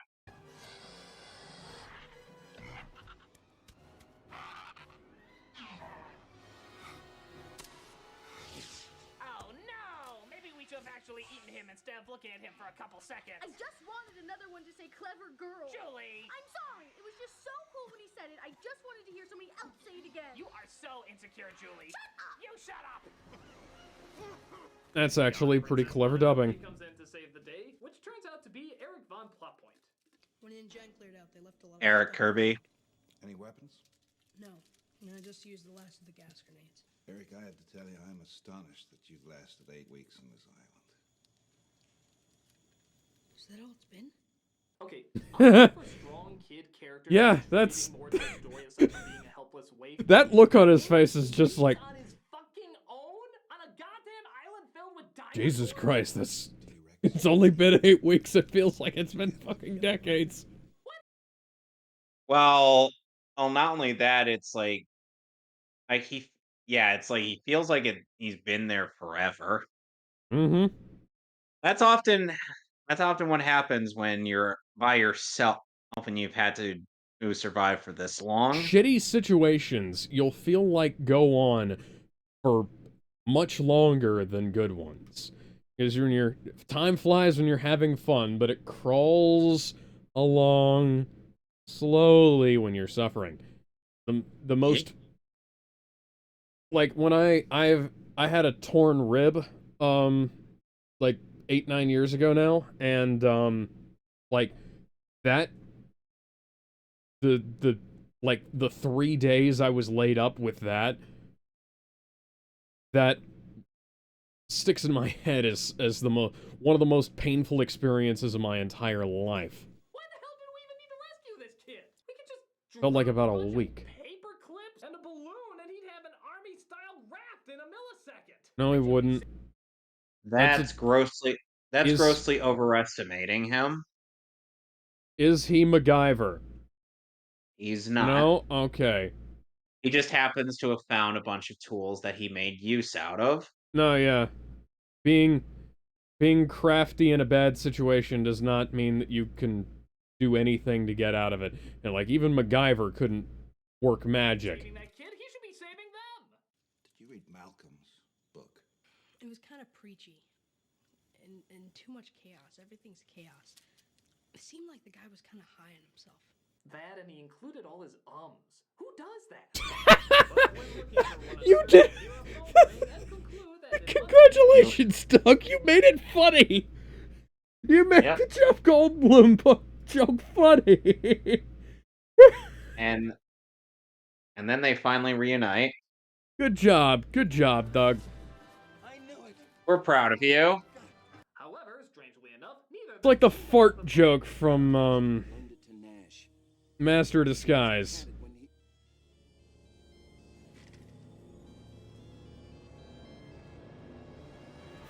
You have a voicemail. You should have just said, "You've got mail." It's like the moment you realize that the phone is likely in that thing's stomach, I'm like, oh dear. That's not good. Yeah. Boy, strange how they could hear the ring of a tiny phone, and yet the giant clomping sounds of a monster even bigger than the T-Rex who shook the ground whenever she walked, for some reason didn't catch their ears. Again, ambush hunters. Yeah, I was about to say. And the Spinosaurus is definitely an ambush hunter.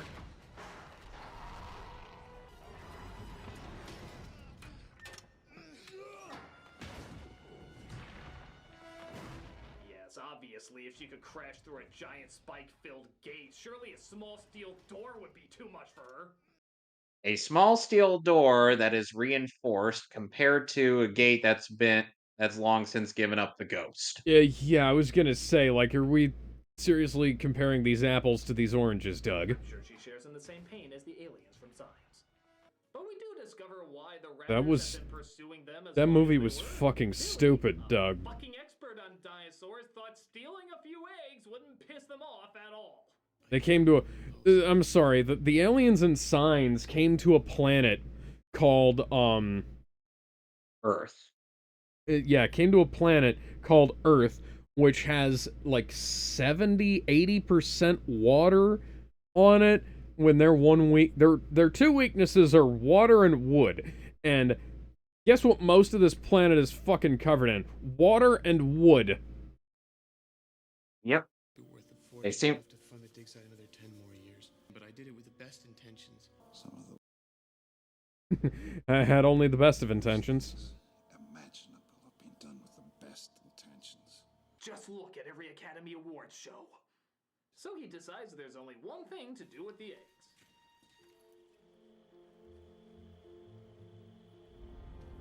Destroy it! He was considering it, but then he realized things would probably be worse if they were caught without the eggs. Yeah. What if they catch us with them? What if they catch us without them?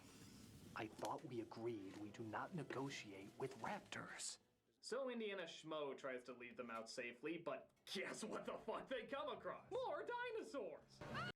That's a reptile, not a dinosaur. Pteranodons are not dinosaurs. They are flying reptiles. As are all pterosaurs. Oh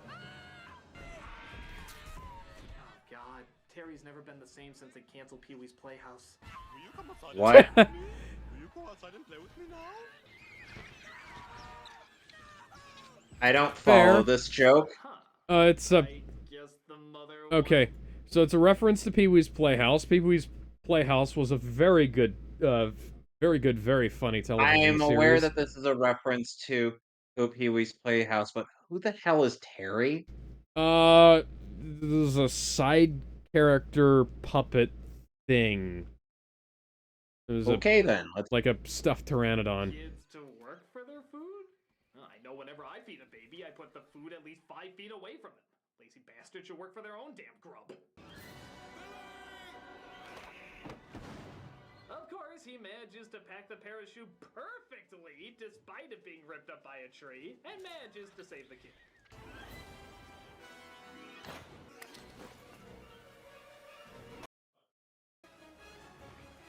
Terry, I told you not to play Acapulco Cliff Diver in the playhouse! Terry, what's the matter with you? That's the fish's water! Basically, it seems like he's not able to save himself. Oh, this is unsettling. Yeah. Despite the loss of their wingman, they still managed to throw. Oh. Doug, go sit in the corner. Oh. Yeah, go sit in the fucking corner. Go sit in the Think fucking about corner, what you Doug. just said. Oh. Oh. Oh. I am in so much pain right now. Oh. Also omitting the scene where the door was accidentally left open for the pteranodons to escape. Yeah. Hmm. Oh, in a few seconds of, oh yeah, dinosaurs are magical and shit.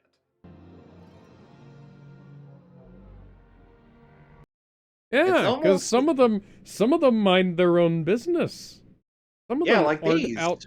Yeah, some of them aren't out to eat everything. Some of them are just over here, or they're having a nice, chill little snack on a tree. And I mean literally a few seconds. 37 to be exact. 37? Yeah, 37. This whole movie is like a Jurassic That interjection right there reminds me of 6 months. segue. It's just hitting the points you know you need to hit. Hit the build-up, hit the big dino moment, hit the little dino moment, hit the ooh-ah moment. Except in that moment, not only is it incredibly short, but the dinosaurs aren't even that whimsical looking. They look creepy as fucking shit. Shit. I mean, so did that weird little rabbit thing that Scott Lang gave to his daughter, but she liked it. It's ugly. I love him. I mean, yeah. Like human beings form attachments to some weird fucking critters. I don't know what to say. Yeah. So it's not like, and these aren't really uncanny. No. Plus, there's actual variation on the color palette. Yeah, they look pretty cool. Mm-hmm. Anyway, let's like proceed. Purple Saurus crossed with that new faceless Joker. No, they don't. No. Not even slightly. Jesus Christ. I read that fucking comic arc. That was bullshit. Ceratosaurus is that thing's name.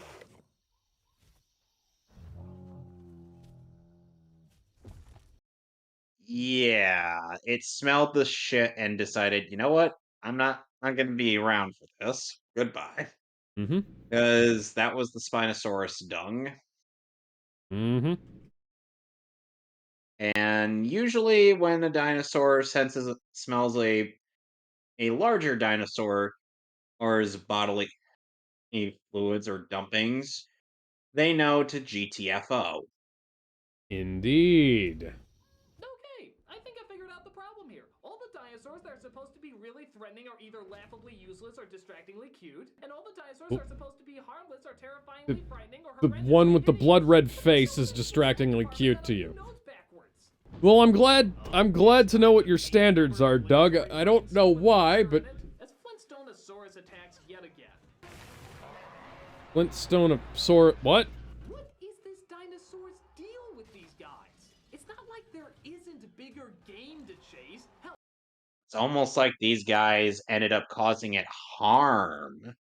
And it's getting revenge on them. Yeah.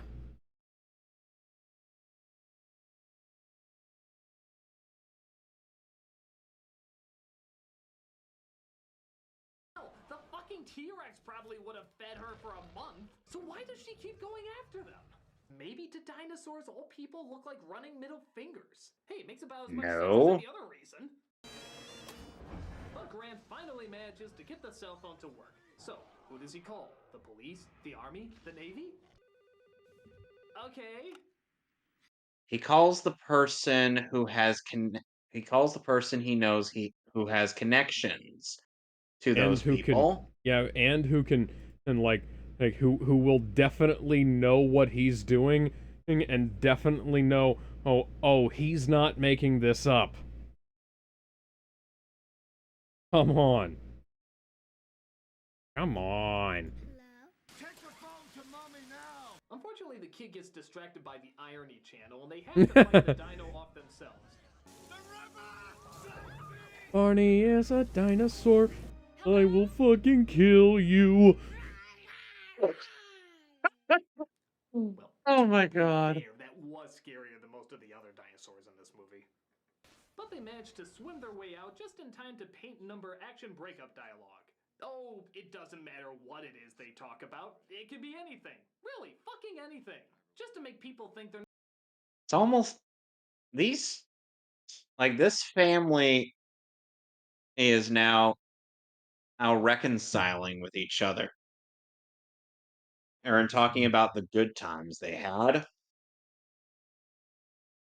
And now that they're finally back together and are probably going to find and are hopefully going to find some way off the island. That's kind of the whole point of this particular scene. Is literally they thought that Paul died. Right, Yeah. and later on he's like, I'm not going anywhere. And they're just relieved. People think they're not watching anything but mindless action when clearly that's exactly what they're doing. Come on, just a solid minute of filler. Remember when we went fishing a couple of summers ago? I was putting the boat in the water and the trailer sank. The tow truck tried to pull us out and it got dragged in too.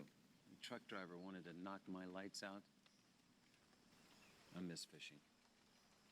Or 10 fucking seconds will apparently do too. Wow, that must have been like a record. They're just reminiscing about when things weren't shit. In an action movie. But like I said, nobody cares about getting invested this time around. Just show us what toys you want us to buy and we'll be good. Ah, here we go. Hello.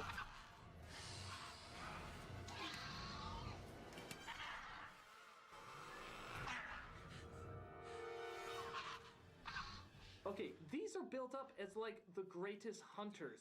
Why do they always just look at them instead of attacking them and or getting their eggs back? Because if they try to attack them, that could risk breaking the eggs, you dum. They are smart enough to recognize that it's better to make sure that the eggs are safe before they go in for the kill. Yeah, they're learning dinosaurs, guys. Power trip for them? Well, what do we got here, Squiggy? Looks like a couple of dweebos that don't need their lunch money. Oh, it'd be a shame if something weren't to happens to them. You said it, Squints.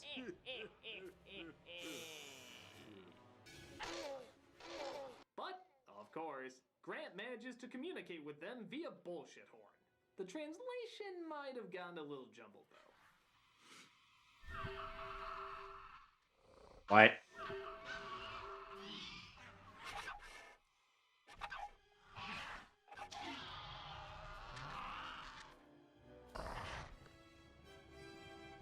What? What? He's completely negating the context of the fact that the velociraptors heard the sounds of helicopters coming in, and they are like, oh, we better cut our losses and go.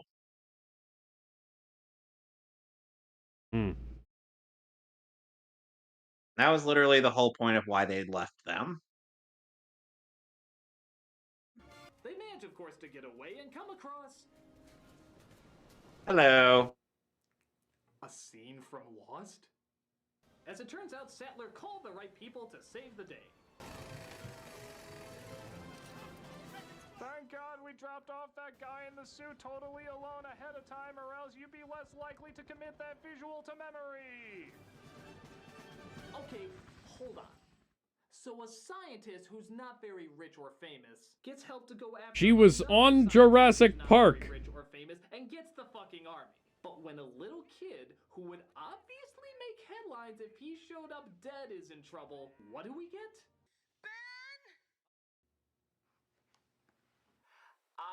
Bullshit! Almost like she had the connections, they didn't. Yeah, I was gonna say, like, what? Wouldn't it?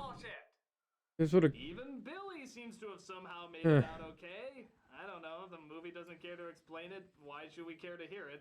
Until it seems the adventure is not quite over. What the hell is that? Dr. Grant, look! Oh, hello. I don't know, maybe just looking for new nesting grounds. new world for them. Let's go home. Except for the fact that it is over. But the flying fuck, what's the point of that? Oh good, the things that try to peck our dicks off are looking for a new nesting ground. Whoopity fucking do, why is this worth mentioning? Hell, why are you even trying to make it look like a good thing? Killer dinosaurs can take flight and are flying towards your homes. What's with the whimsy music? This is horrifying news. Henry, is that America? Yes, my dear Fievel, there is still so much America left to eat. Will we develop This is a very strange... We will make their insides their outsides. And then This is- Vincent D'Onofrio captures all of them and ends up becoming relevant in the next movie. This is a very strange reference that he's making here. Yes, it is. I haven't... Oh. You've never seen American Tail? No, I'm just saying, I was like, I never would have thought that that would be what would go there. At only an hour and a half, the film plays more like a B-movie. Just bring in who you like, get them into action quickly, and then have them leave just as quickly. While Lost World was technically a bigger film, it was so long and so heavy-handed with its message and bland characters that I remember it being more painful to sit through. Here, the movie kind of knows it has no reason to exist, so it just sort of comes and goes. It's obvious less effort is put into it, so it's kind of hard to get truly that angry with it. It comes off as less of an insult and more something that obviously is just pointless in its existence. I guess in the long run, it's a personal preference which one is the worst. But one thing is definitely for sure. That is one big pile of shit. No, that's what I'm going to take on this movie, because not only does it deserve it, but Is it that... will also make it It's a red... No, that's a Netflix sticker, I think. When did you make this video, Doug? I need to look this up. Alan. Okay, then. No. No, you need to workshop that. 7 years ago. Let's see, 7 years ago. Alright. I'm just That gonna pause was the 2016. next one. Nope. Nope, you should have had Blu-ray footage by this time, Doug. Yep. Anyways, so now we are on your least Fallen favorite Kingdom? entry. Yep, we are on your least favorite entry in this movie, or in this franchise. Oh. So let's see what you're willing to defend from this movie. Well, I have a feeling that knowing how these things usually go, he's not going to criticize the things that are actually worth criticizing, and are in fact actually just going to, ramble on about bullshit that doesn't matter. Ugh.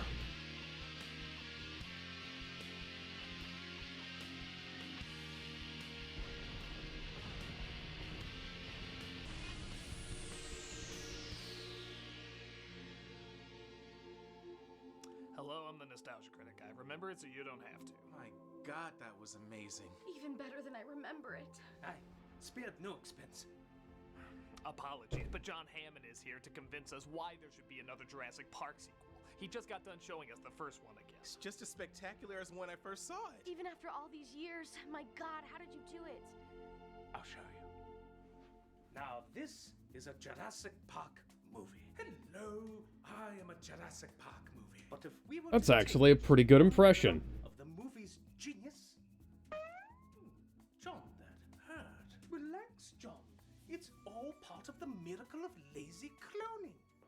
Hello, I'm a Jurassic Park movie. Hello, Jurassic Park movie. Hello, I'm another Jurassic Park movie. Hello, Jurassic Park movie. If this is going where I think it is, Doug is completely off base.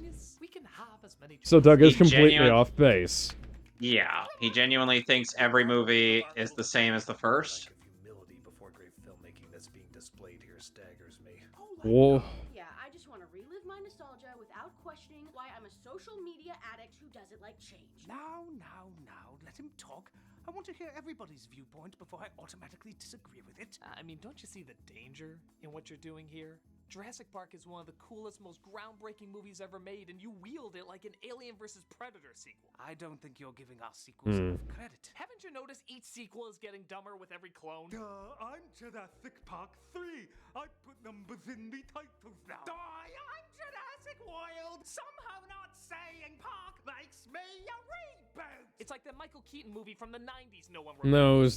it was Speechless? like Disney World. You know Disney World, right, Doug? No. Much Ado About Nothing? No. One Good Cop? No. Pacific Heights? No. Multiplicity? That's the one. Oh, come on. Each sequel has a ton of great scenes. Two. Huh? 2 great scenes. That's what our scientists figured out.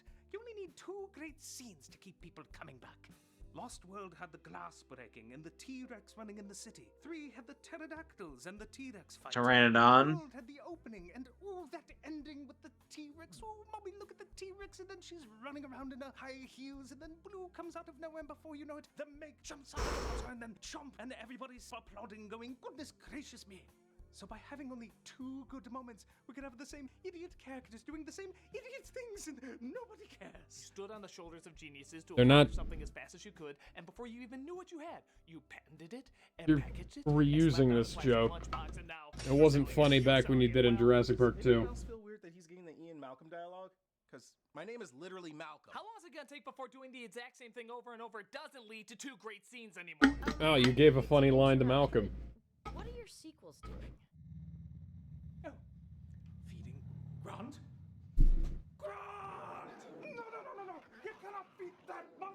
I knew it. They're devouring the original, so now there's nothing original left. It's like that terrible 90s movie with the awful CGI. Deep Rising? No. The Relic? No. Lost in I Space? don't understand! These shitty sequels still make money! Yeah, but You're talking. occupied thinking if you could, you Trying to never think bothered about make which it yourself. movie he's talking about. Literally Malcolm. There's several. How this is possible? Well, this is just like what happened with today's movie, Jurassic Park Well, Fallen Kingdom. obviously, we all knew you were making that comparison. Well, Jurassic World, do you know why Doug. kids love the taste of Cinnamon Toast Crunch? Yes. Excuse me. Will you tell us? No. Aww.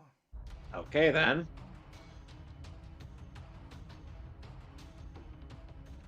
It may have made a lot of money, but Jurassic World Fallen Kingdom has left a lot of viewers asking, what the heaping pile of dinosaur shit were they thinking?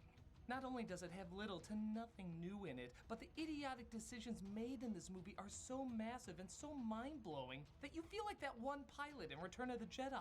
There's too many of them. Along with false advertising, making it look like the film was about the dinosaurs being released on the public when it's really just the last few minutes. No, I wouldn't necessarily say that. Like, it was, they did get released in the public at the end. And we'll keep forgetting what a lazy, repetitive form of entertainment they are. They don't repeat set pieces, and they don't repeat Enough to have hope for these ideas. I don't know. Sequels just belch up a hungover Jeff Goldblum? Spared no expense. We'll always be here to review it. Let's take a look at Jurassic World Fallen Kingdom. The film opens up with an inspiring idea that no Jurassic Park film has ever tackled before. Nah, just kidding. It opens with dinosaurs attacking people like always. Except for the fact that... Even if that was true, this is the fucking... This is the whole fucking point of the series, Doug. Yeah, like complaining dinosaurs, about lightsabers in Star Wars.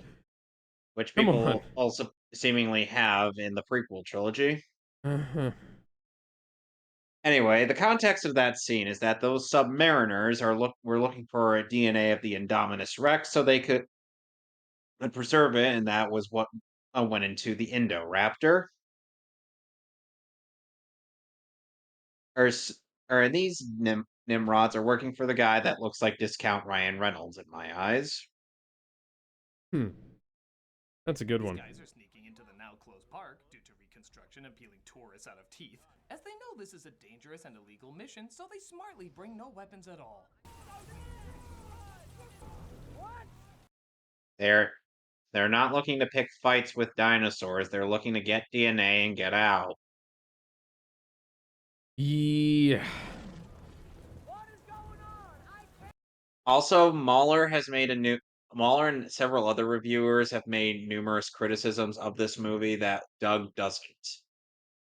Yeah. Ones they that tend could to be argued more accurate one- than you, Yeah, Doug. ones that could be And the weird thing is that the criticism on the volcano thing.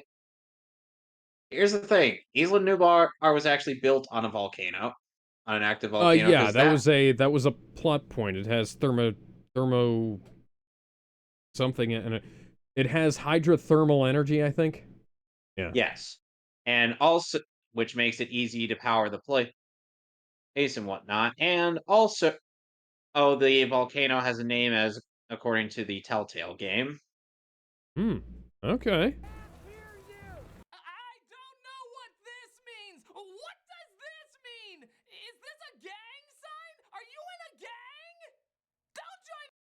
Doug, Please cut. Doug, he can barely see them. And on top of that, he can barely see them from where he's standing. And on top of that, the storm is so loud, he can barely hear anything. Have you ever been in a fucking rainstorm, Doug? Don't join a gang. Hey, look, the T-Rex. Oh. Yeah, it's not even really a big deal anymore. In the first one, she almost outruns a Jeep. In the second one, she can't catch up to a crowd of people. And this one, she can't catch up with Homer Simpson's voice actor. I'm a motherfucker. That's not Dan Castellaneta. I know because I've seen Dan Castellaneta in several things. Yeah, and in Fan 4 Stick. Yeah. Ooh, choir music. Shit's getting real in this Jurassic Park. Yeah, we need epic Latin gibberish to Not even gonna acknowledge the fact that you were wrong about the T-Rex getting killed. Be taken out by the volcano. As a dinosaur myself, I wish to be put out of my misery. It looks like a volcano is about to take out the island of dinosaurs, and the debate rages whether or not it's ethical to save them or let them die. As well as the debate of, did Jeff Goldblum just read the script and only now while saying the lines realize how stupid it is? I'm talking about man-made cataclysmic change. What kind of change? Change is like death. Is that really what I'm saying? I'm a I mean, he was in Thor Ragnarok a year prior to this movie coming out. Eek. We'll get to that eventually. We're gonna get to that in 2 weeks. 2 weeks. scientist, and that's why I'm saying, okay, whatever, death. Meanwhile, we cut to the real heroes of this movie, hipsters. Oh, you think I'm joking? They have a whole office of SJWs researching what to be offended by next. And good news. What? That's interesting. Let's Would you care to continue. qualify that statement? As the original owner of the park, Claire, played again by Bryce Dallas. No, he's not going to qualify that statement. We're just going to cut directly to Bryce Dallas Howard. Leads a group of Chevy millennial ads to lobby for the safety of the dinosaurs. But they get some bad news. The committee has resolved not to recommend any legislative action regarding the de-extinct creatures on Isla Nublar. De-extinct. This was literally done just to shut Jeff Goldblum up. So as you can imagine, this is a real big blow to Claire. Or the music indicates things are good. Who said this movie was tone deaf? We're cutting to something else. Number 2. That's honestly what he is. Didn't you know John Hammond had a Yeah, no, that's fair. he never talked about in any That's fair. other movies. And if I already said that's fair. We can move on, Doug. Well, the thing is like as we hear from this movie, the guy ended up doing something very unethical to the point where Hammond's like, dude. Yeah, calm no, the fuck up. see, that's the thing. Thing is, like, that criticism is fair, but also, this movie does its best to justify the retcon. Yes. And then Jurassic World Old Dominion ends up making that a bit better. Yep. We actually met once 7-8 years ago, and you don't remember. Oh, hi, Discount Ryan Reynolds. Haven't you run his Which, by the way, TJ Miller, go fuck yourself. He does sound like Ryan Reynolds. Yeah, TJ Miller, go fuck yourself. He sounds and looks like him. Ryan Reynolds tried to get you replaced with Christopher Plummer, and Christopher Plummer said no. John Alfred Hammond. Of course you knew that. this is a dinosaur, but you already knew that. These are teeth, but you already knew that. This is paper. Paper. We're just talking how people normally talk. Paper. This is how we normally talk. This is now taking longer than the actual line of dialogue did in the movie. The city wasn't kind to him. John said it best. These creatures don't need our protection. They need our absence. That's why we're flying in to Anal Fist Nature once more. Yep, he wants to save them and bring them to a new island to live in peace. Because all the other times we ever interfere with these bitches, it always turned out great. There was a tracking system in place at your park. He was literally trying. This guy was actually trying to be honest. Yeah, he's like It's one just of one of only a handful of people who actually gives a shit here. Unfortunately, Discount Ryan Reynolds is not honest. Ew. Neither are the mercenaries that they recruited for this mission. Radio frequency ID chips in each dinosaur. I remember. I know. We're establishing how bad the writing is. There is one that poses a real challenge for us. Blue is potentially the second most intelligent piece of life on this planet. We honestly should have let her write the screenplay. Of course, there's only one person who can connect. Not a with bad Blue, joke. And that's her trainer, Owen, played again by Chris Pratt. Yeah. Well, it shouldn't be too tricky to get. That's No. Vin Diesel. Vin Diesel. Everybody knows it's Vin Diesel. Ghostbusters 2ing this. You know that dumb shit where they break up the couple for absolutely no reason except to get them back again in the sequel? Cause new ideas are for people who want. Hang on, Doug. Why didn't you reference that when you were making the other Jurassic Park 3? Constantly acts like a divorced couple should clearly be together. I left you. They weren't divorced. Look at you now. You're saving the world. Yeah, that's the line that deserved the super. That implies that they were married. Yeah, you're saving the world. Blue is alive. You're just gonna let her die? Well, yeah. I got a band I'm starting anyway called Mouse Rat. I really think it's gonna take off. Meanwhile, at a countryside What? society, they actually put in a shooting star. Make a I don't get that joke. Samuel L. Jackson. No. That's where the real romance in this movie lies. Oh, that's so cute. Ah. Stop I want to pet it. Guess it does have a nice ring to it. So he surprises her on the plane heading towards the island. Franklin, Wiener. I didn't think you were gonna ever show up. Well, I have to change a million things to account for another person, supplies, rations, and so forth, but thanks for surprising me, asshole. Don't worry, though. Our duo They were of self-righteous already Lisa Simpsons planning. will bring the laughs. More likely to die riding on a horse than in a plane. No, I'm not, because I won't get on a horse. My chances are 0. This is just like when we got in the argument of whose screenplay represented the evils of capitalism better. Meanwhile, back at Lockwood's house... What? Oh, yeah, I'm really scared something's gonna happen and it's not just a fake out. I don't know, I think one of those statues are gonna move.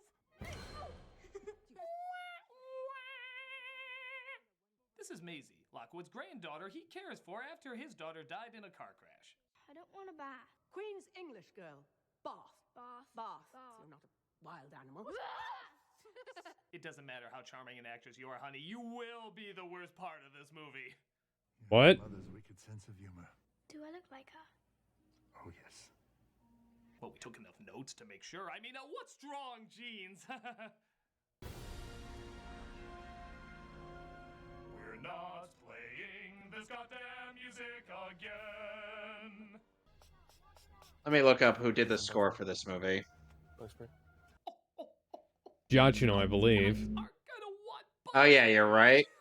You just don't get it. The T-Rex would be dead by now, right? Oh, he's afraid of the T-Rex. Did you get that? Did you get that? He's afraid of the T-Rex? We know we have to spell out a lot for you, so here it is again. So she'd be dead by now.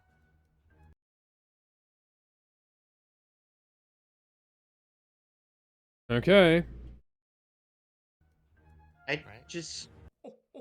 I hate this joke that Doug's making.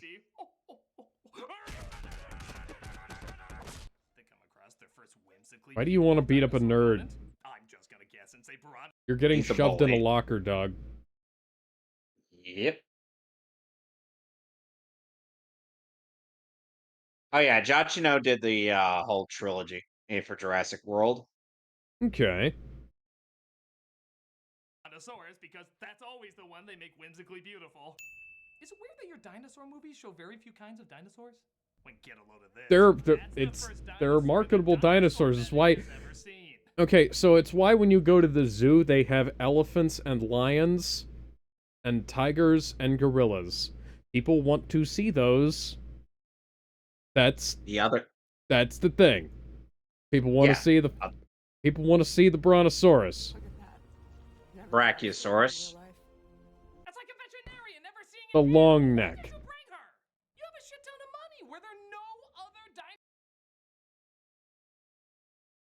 She's always wanted to see dinosaurs, and she was told about these dinosaurs since working with Claire, so naturally, she would be very excited by the prospect. Even in a world where dinosaurs are commonplace. Hey, there's a fucking dinosaur. Elephants exist all over the world. I'd still be jazzed to see a fucking elephant. Like, oh yeah, there's a big fucking elephant. Dinosaur medics when this park was open? Or did they just not have the badass woke blogger spunk that she has? Things could get hairy out there. These are powerful sedatives. One too many and she could have respiratory failure. Also, I'm not as soft and witless as your comment implies. Well, at the risk of questioning the towers of conventional cliche this movie is breaking down, I will... Seriously, I don't get why Doug is saying that she's supposedly an SJW and as is he. Yeah, I'm like... This isn't... Yeah, I'm like... No. You're losing me here, Doug. Yeah, I'm You're like... losing me. My eyes are going back and forth. I'm just like... What? I will ask the same question I asked in Van... Hang on. Yep, and that's not my imagination. Her nipples are poking through there. And her ass has been front and center in several shots she's been in. They come across the original car that fell with Dr. Grand and Timmy in it. Guess they moved the giant wall but forgot the car. As they locate Blue but open fire too early. You son of a bitch! Cool, so a dart they just said could possibly kill a dinosaur just knocks out Chris Pratt. Hey, it's a valid criticism. Goofy moment when the volcano explodes and he has to outnumb his body to outslither the lava. Hey, that's a valid criticism as well. Hey. To be fair, Chris Pratt was actually acting against real fire there. Yeah, there were on-set pyrotechnics. That I saw some behind the scenes for that. That was actually pretty cool. I won't say that this isn't a funny joke, but I will say that Literally lava is supposed to be funny. I believe being that close to actual lava would probably leave you looking like this throughout the rest of the movie. hey, that's actually a fair criticism. It's the T-Rex. It's the T-Rex. It's the T-Rex. Claire, it's the T-Rex. It's the T-Rex. It's the T-Rex. Stop! It's not the T-Rex. Are you sure there's no T-Rexes down here? Good lord. Or you are just are actively trying to bully this guy who wasn't even sure if he wanted to go on this mission, but, couldn't leave it up to Claire. I mean, he eventually gets a desk job and decides, it's like, yeah, no, there's not much I can do to help you, but I can give you certain things. Hey. Good thing instinctual dinosaurs are just as stupid about staying away from lava. We made it! Yeah!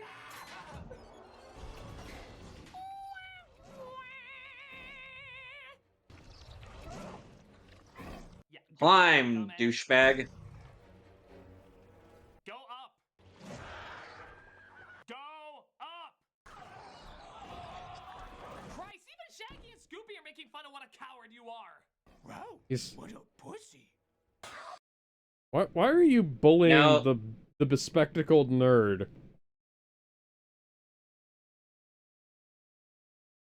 Because Doug is projecting his insecurities onto other people.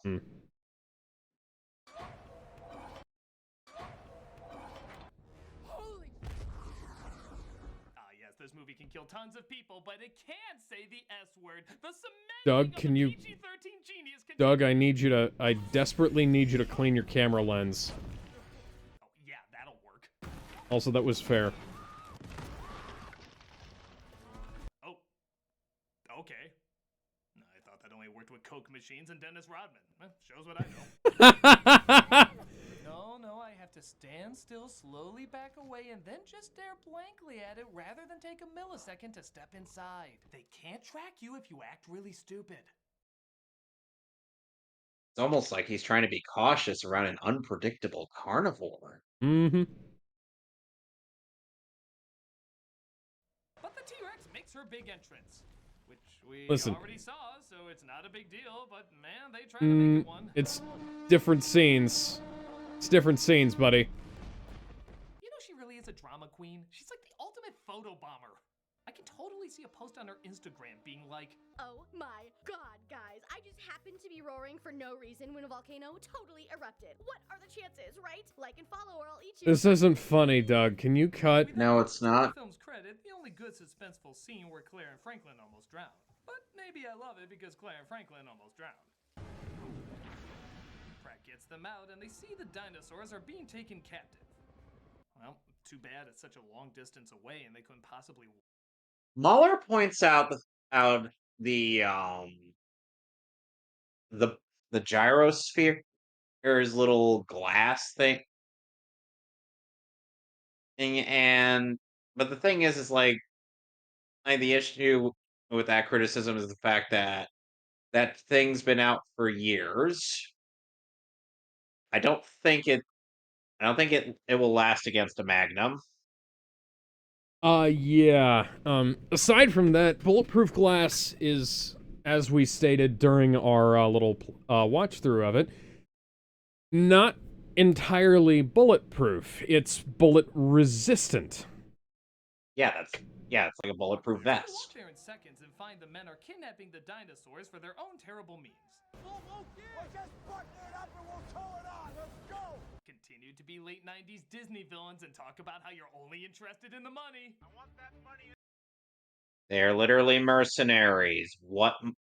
Money is their main motive. Because unlike in Hellsing, money is the motive they go with, is because fighting for fun sounds too sadistic.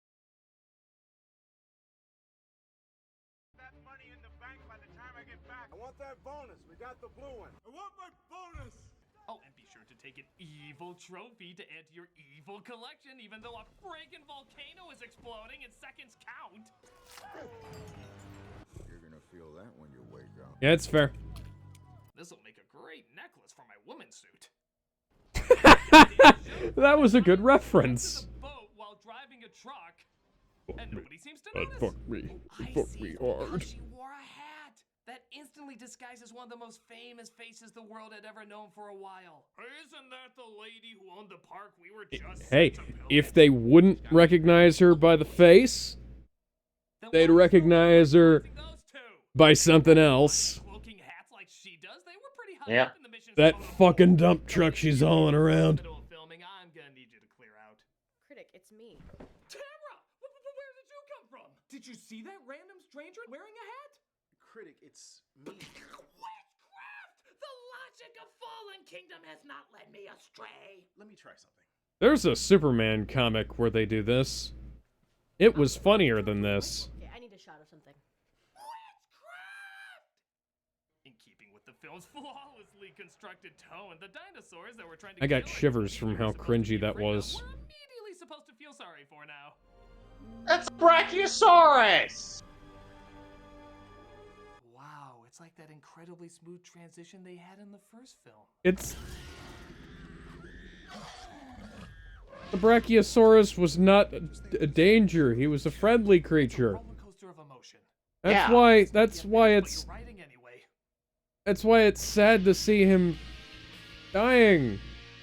Yeah, it was a nice little last hurrah for the creature. As you may have noticed, I'm a big fan of a lot of artwork.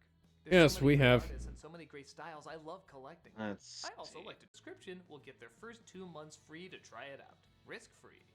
I believe that displate. No, Skillshare. Okay. Sorry about that. I was just That's trying to alright. figure out where the ad ended.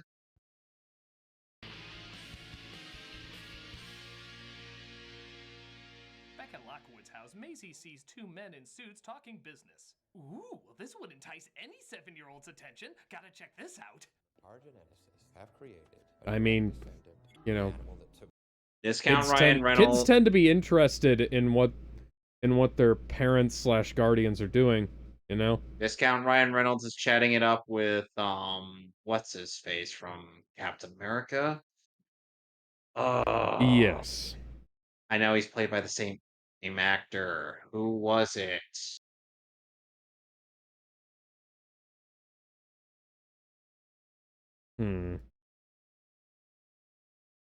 This is gonna bug me now.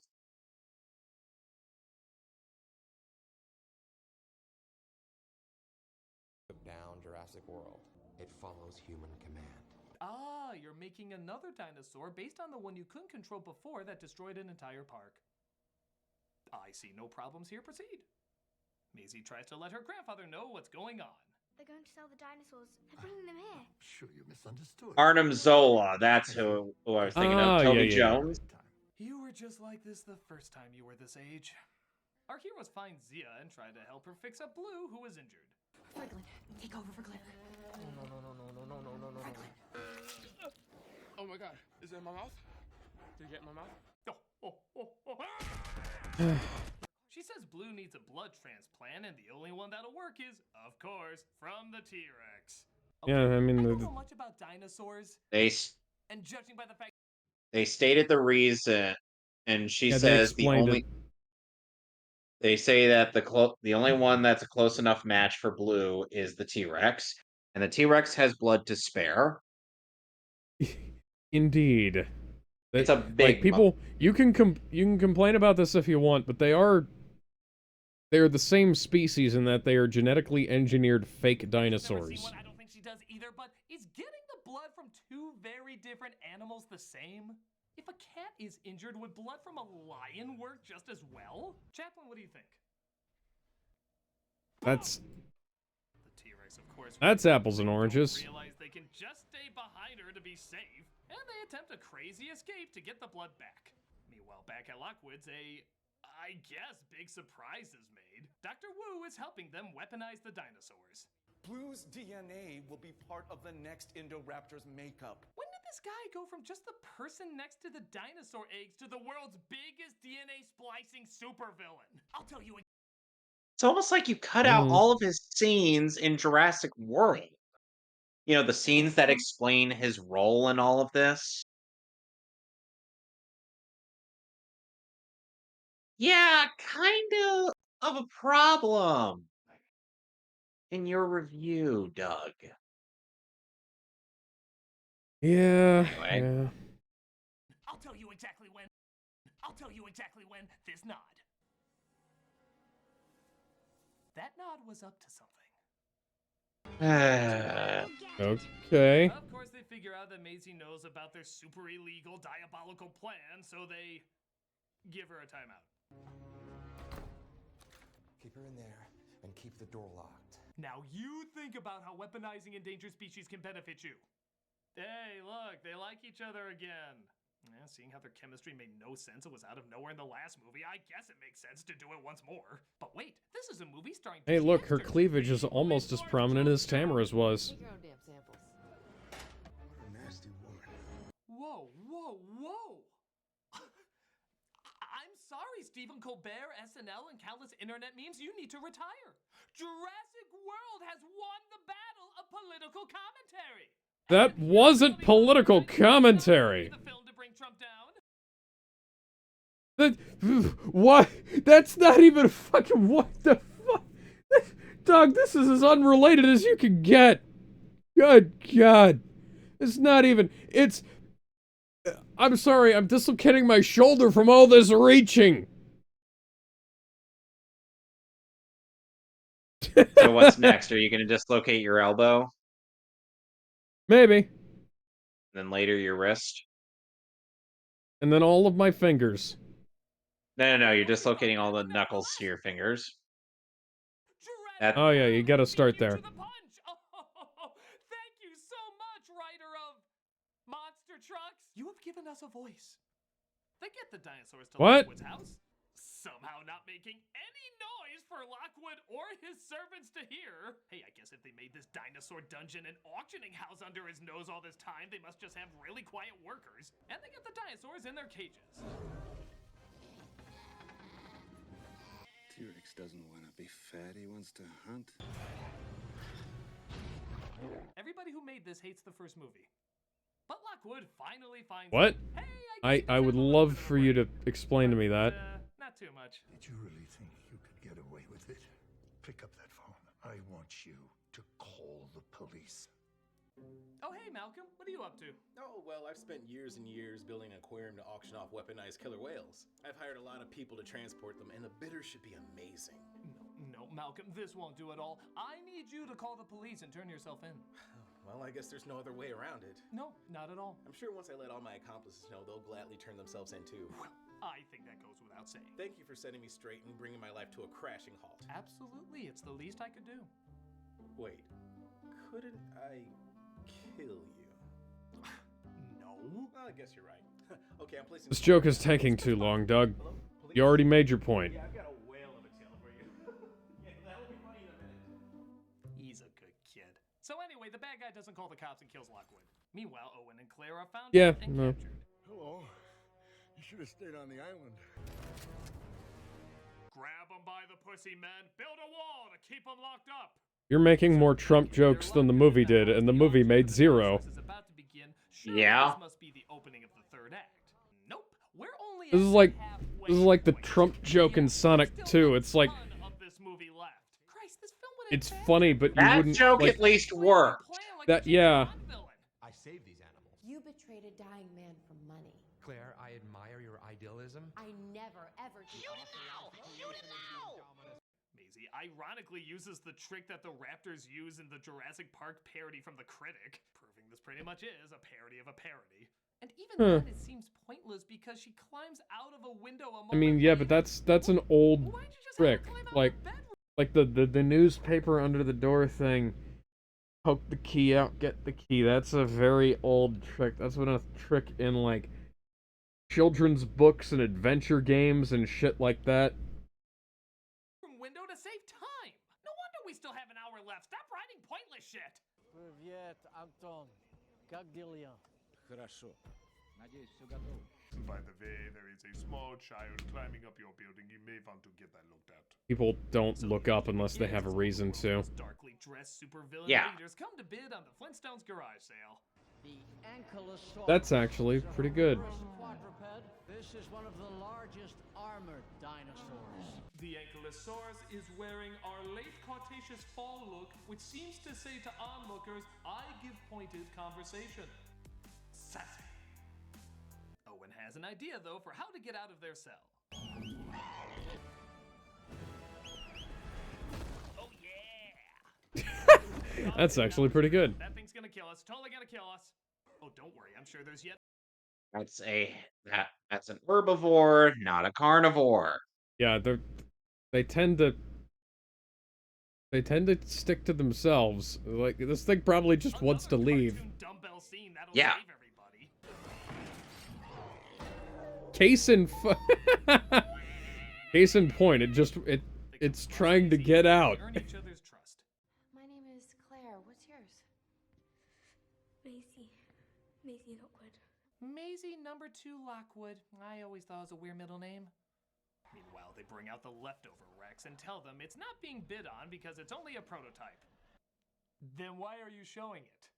Are you trying to cement your place in the ever-growing I mean, it's called a teaser. I feel like you got the seal on this for Yeah. a while. 20 million. 21. They bid on it anyway, which once again is a pointless scene because Owen comes in to stop them. Yeah, they're trying to get the Shit. There's clearly blame on both they're trying to sides for this. drum Some up of you are interest. fine people. Of course, Dumbass goes into the cage of, I guess the best thing to call it is Coke 3-osaurus. To what else? Get a tooth for his tooth collection. What follows is amazingly not the stupidest thing in the movie.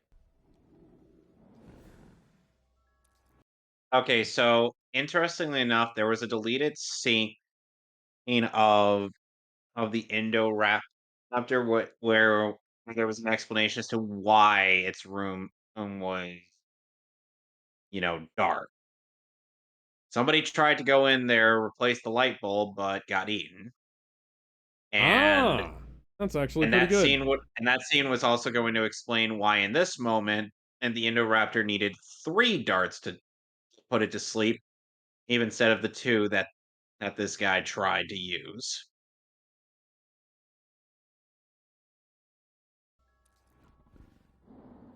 Oh god, that smirk. Smiled at the camera. She goddamn smiled at the camera. It's official. We're in a Weird Al video. We are seconds away from this thing just straight up. It's not looking at the camera. I'm gonna get him, kids. What has one arm and is you? You.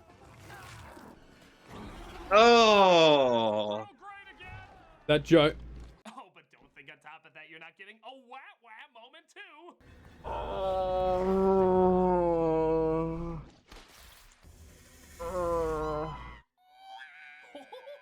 We used to make real movies. We did the dumbest, most pointless twist in all the film, and on top of that, it comes out of nowhere. The bad guys corner our heroes, and for no reason, just This twist that he's talking about is the reveal of Maisie being a clone. So, this yeah, twist the already fairly came. central aspect of the plot. Yeah, and it already came and went and earlier in the movie. So this didn't come out of nowhere. It's just Discount Ryan Reynolds confirms this. Mostly to our heroes to try to make them feel disgusted with her. A grandchild. Yeah. He just wanted his daughter back. He made her again. yeah, that's pretty stupid. Right? No, that's not stupid by your standards, Shyamalan. It doesn't connect to anything. And despite being, I guess, a few clues, nobody could have. Except it connects to the fact to why Lockwood was, dismissed from working with Hammond. Because that ended up being more unethical than cloning dinosaurs. Anyway, let's continue. This because it doesn't tie into any of the characters' motivations. Why even tell him that? Just shoot them and take her. In fact, why tell Maisie that? What did he think was on Maisie already knows. Yeah, she was eavesdropping. She not only that, but she found the photo. Yeah, you were faced by that. Oh, were you? Yeah, no, not at all. You want some ice cream? Want some ice cream? Yeah, I'll be nice. Yeah, you're a clone. Funny, right? Shoot them. Franklin saves Zia from the evil Dr. Wu. God, that still sounds weird. And the who gives a shit Saurus tries to hunt down our heroes, as the rest of the movie pretty much just turns into Yoshi's Mansion. What? Boy, this weaponized killing machine is kind of a dumbass. She can't even find them when they're literally under her nose. And when she does, she's so goddamn clumsy, you'd swear the Scream Killer gave her stalking lessons. Oh yeah, use your heightened sense of smell to completely miss that they were right in front of you. A door. Oh well, can't get beyond that. I guess she's the signs aliens. Even greater idea. Leave the 2 larger meals who are trapped behind and chase after the smaller morsel running away. The one that's noisier?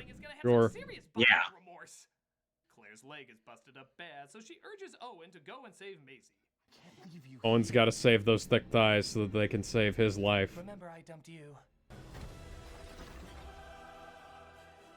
That epic choir music comes back again, totally warranted for such a giant epic image like a raptor on the roof.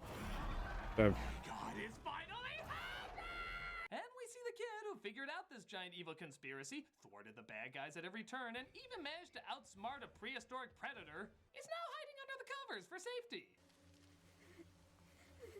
I mean, one of the bugs of cloning. They can find ingenious escape routes along dangerous ledges. But think bed sheets are indestructible bomb shelters. fleeing for your life, Almost as bad as our bug with cloning dinosaurs, where putting even yourself when in they find their prey, danger, they slowly wave their fingers. trying to hide from the fucking dinosaur.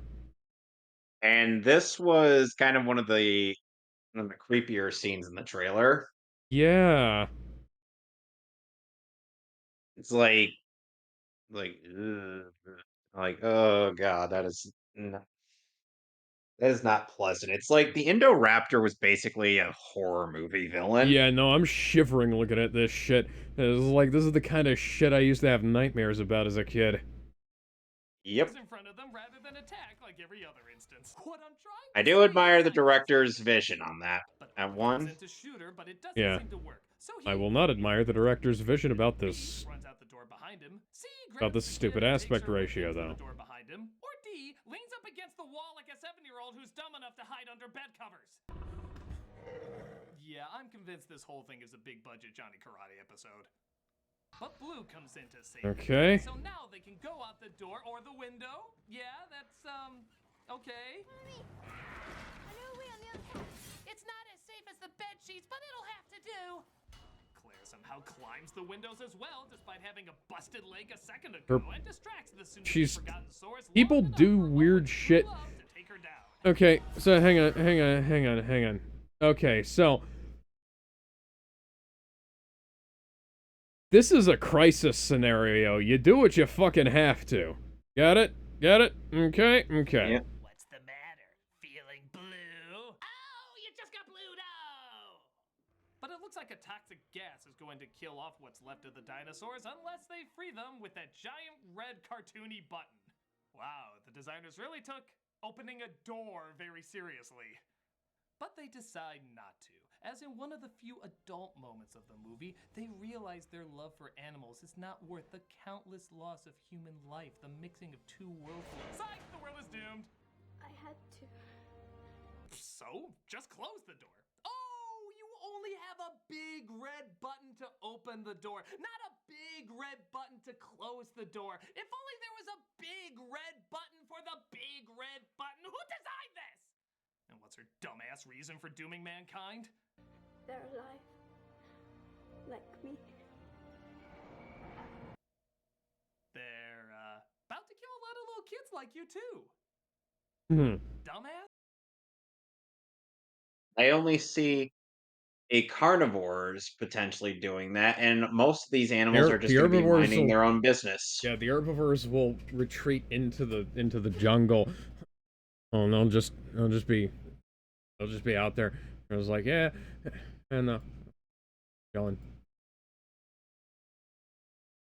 And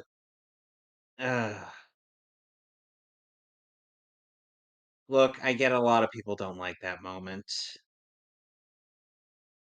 She is a little kid. Yeah, she is a little kid, but she is also a clone like all of them. Yes. So ultimately, he feels like letting them die would be the equivalent of her not being allowed to live. Mm-hmm. So it's Dino Spring Break as they're all set loose and the bad guy gets his comeuppance from what used to be the coolest character in the movies, but now just feels like Porky Pig ending a Looney Tunes short.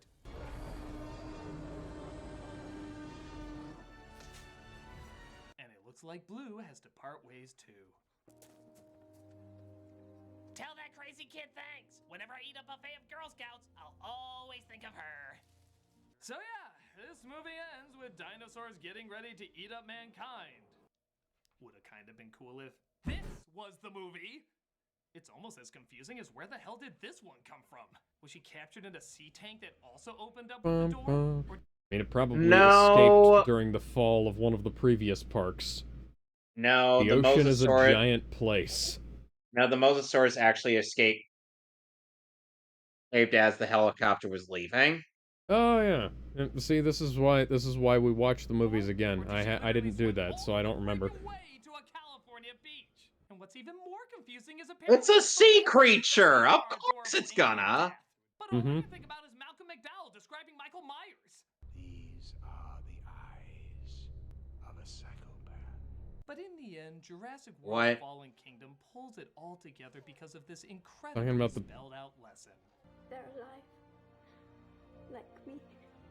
Which goes against this incredibly spelled out lesson. These creatures were here before us, and if we're not careful, they're gonna be here after. Ooh, which doesn't really match up with this incredibly spelled out lesson. These creatures don't need our protection.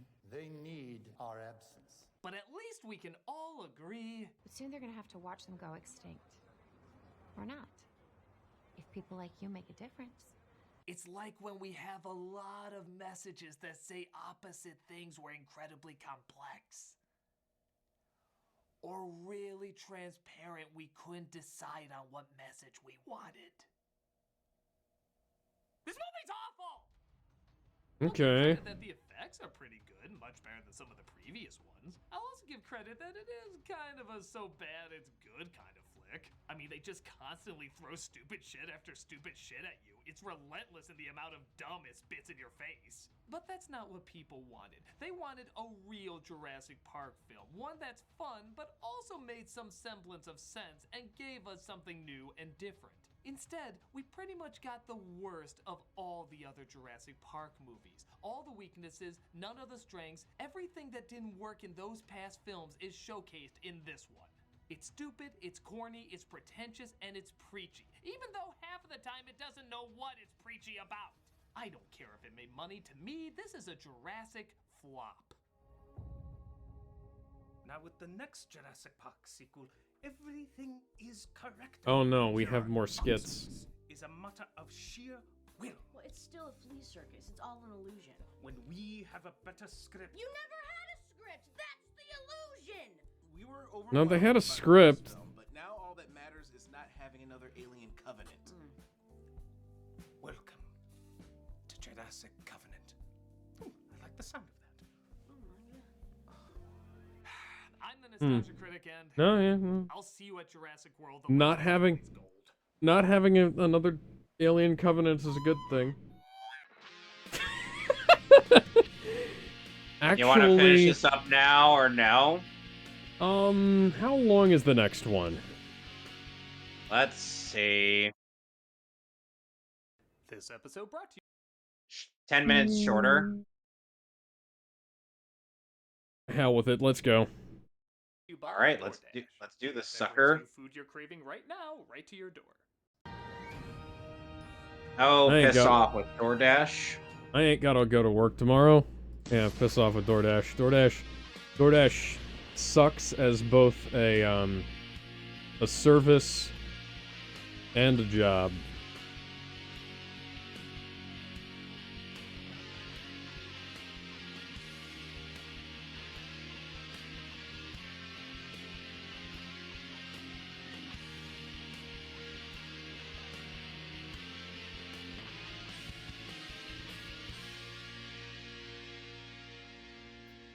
So yeah, remind me, why do I do stuff with you again? Because we provide delightful business adventures. And buttloads of cash. Oh yeah, I forgot about that. But how did you get this buttload of cash? By capitalizing on... Hey, I've actually... if we Okay, rewind... so these two... Okay, so these two are essentially the abusive parents that have appeared in a number of Doug Walker's reviews. The abusive father first debuted in Jurassic Park 3. And the abusive father outfit is also part of the that guy with the glasses outfit.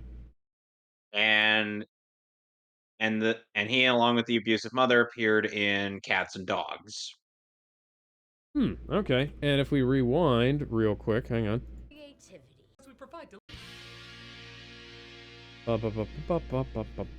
So yeah, remind me, why do I do stuff with you again? I am distracted by my little sister's active snake. And buttloads of cash. Oh yeah, I forgot about that. But Okay, so yeah, I've actually used this particular type of prop cache on a movie set before. You'll notice that there is a mark out through the corner here, and then if Doug's hand were to move, you'd notice a bunch of Chinese writing on the lower half of the bill here. Yeah. Capitalizing on limited creativity. Don't you mean limitless? No, limited. Limitless is too much work. Take our latest attraction, Dinosaur Petting Zoo with rocket ice cream. Well, that sounds cool, but you've lied to people before. Your name is literally lies. But don't you hope we deliver on what we built up? But did you? You put it together in my green screen room. We've been building up for years that we'd deliver on it. But did you? You'll just have to check it out and see. Just like our 11 o'clock behind you. Yay!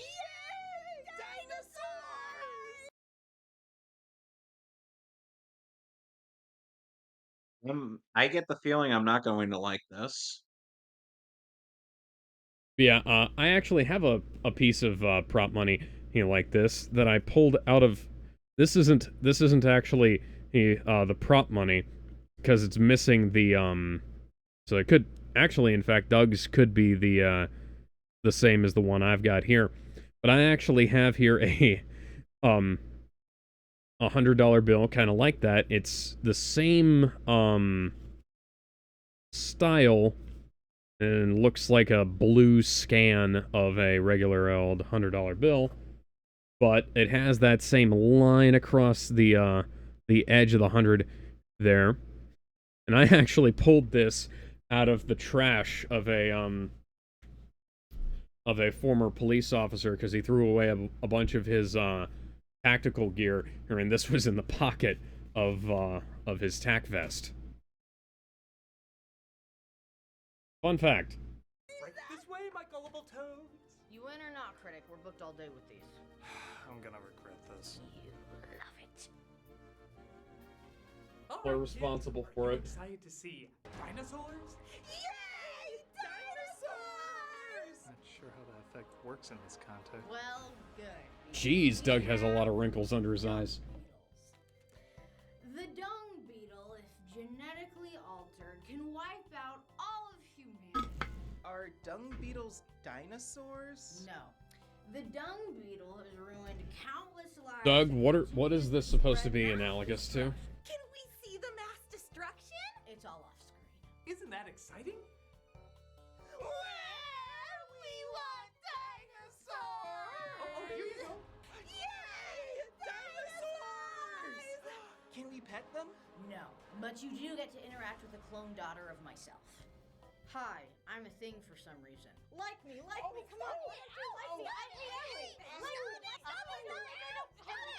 She's delightful. I'm delightful. What the hell does that have to do with... Dinosaurs! Yay! Do they have a rocket ice cream? No, the rocket ice cream is online. You should have watched it there. Oh. But you literally promised them that. Look, characters you recognize. Yay! Star-Lord! Actually, that's a different character Chris Pratt is playing. We don't care how they Yeah, see it, it's just as long as they pay Owen. to see him. His agent figured that one out. I love Star-Lord! Yeah, he's the best. What the? Oh yeah, we just. That's a good question. Shit. It was easier than coming up with something new. Are there still dinosaurs? Of course there are. This is not analogous to anything that's happening in this movie.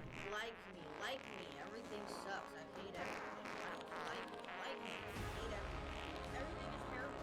Everything sucks. I hate everything. No? Well, that was traumatizing. I really should get a stamp card every time that happens with you two.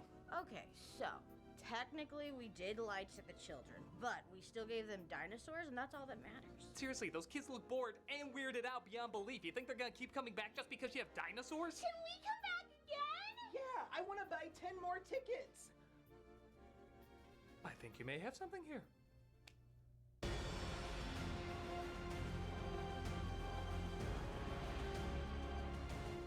Well, it took them 4 films just to open the damn park, so why not take 6 films to actually have dinosaurs roam the rest of the Earth?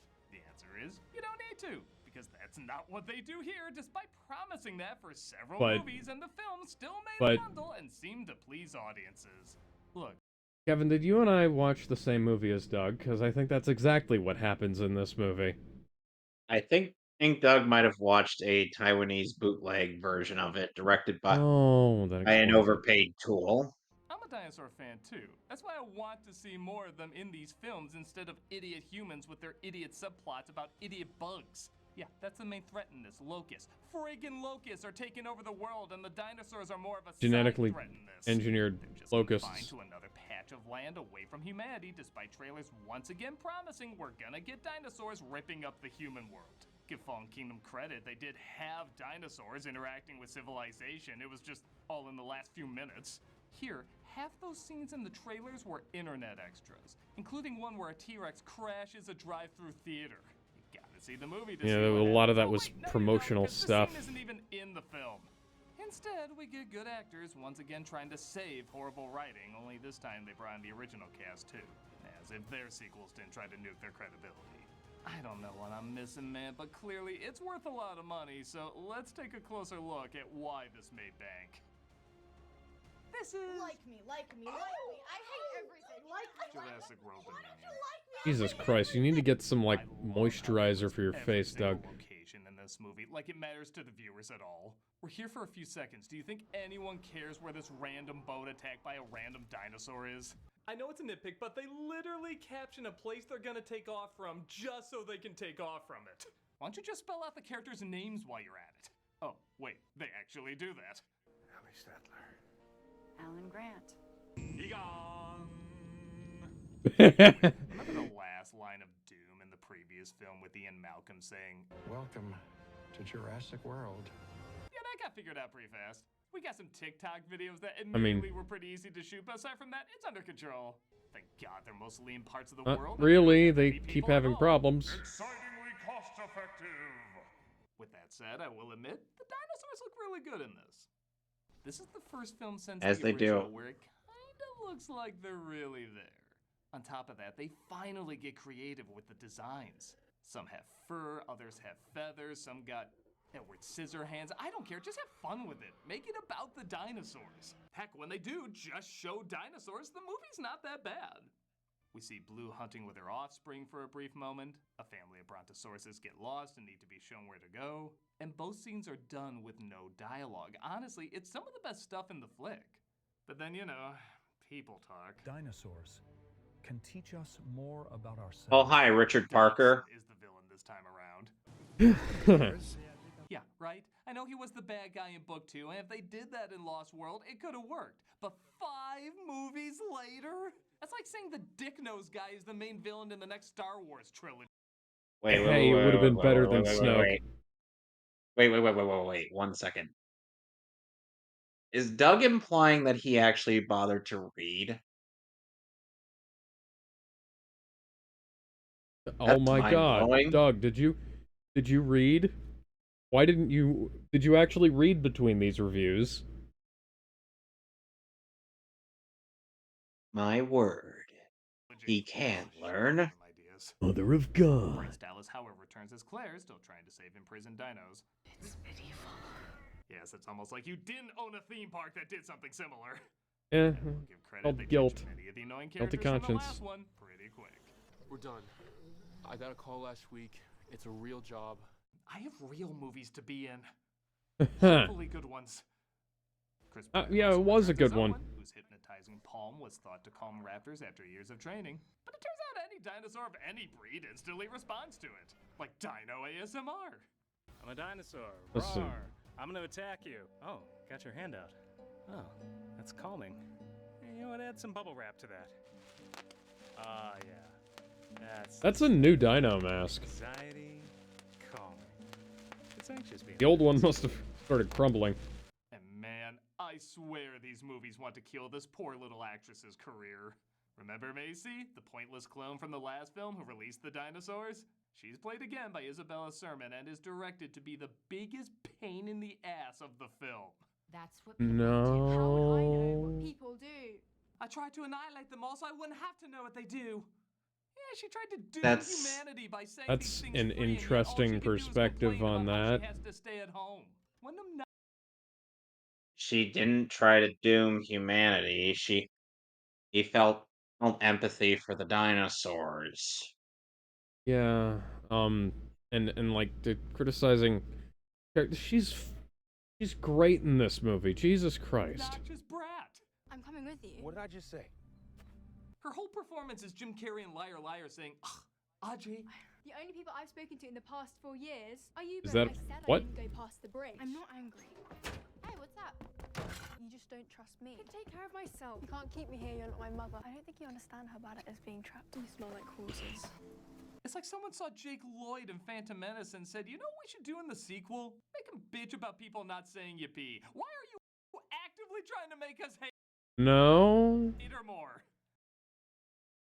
Last I checked, Jake Lloyd was bullied out of acting. It's Lucas. Yeah. Sounds like you've And gotten the Oprah like. unleashing the deadly plagues.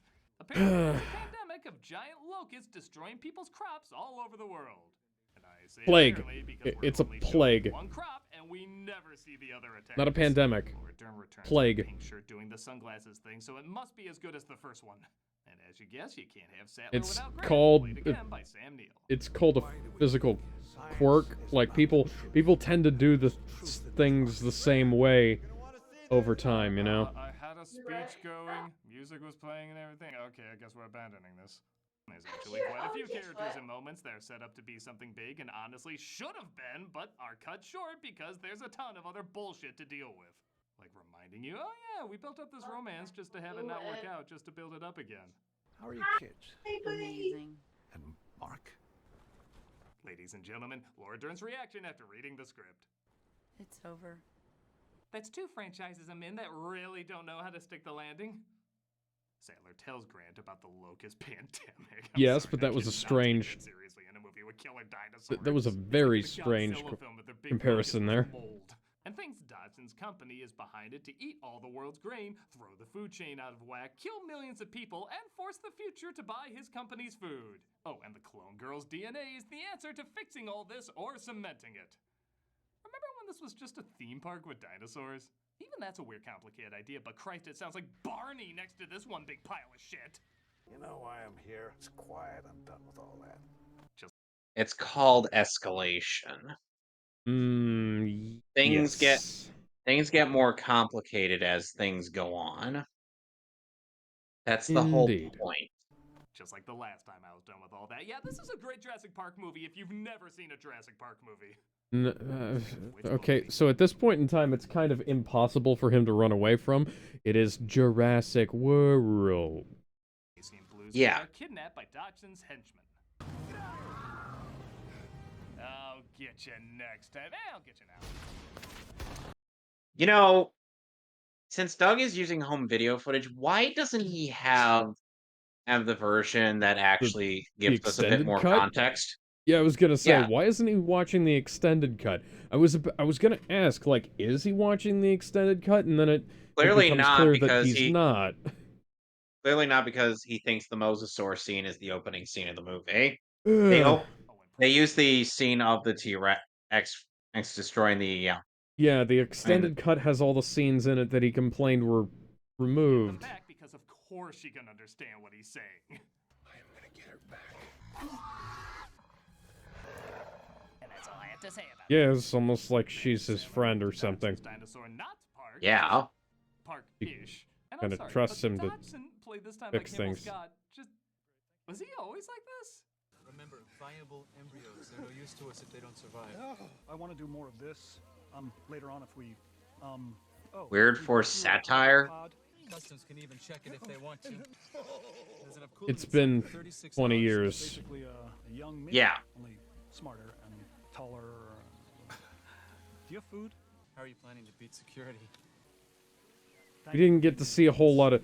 He has one scene of dialogue. He didn't have a character before. Yeah. Officially Tim Elon Jobs.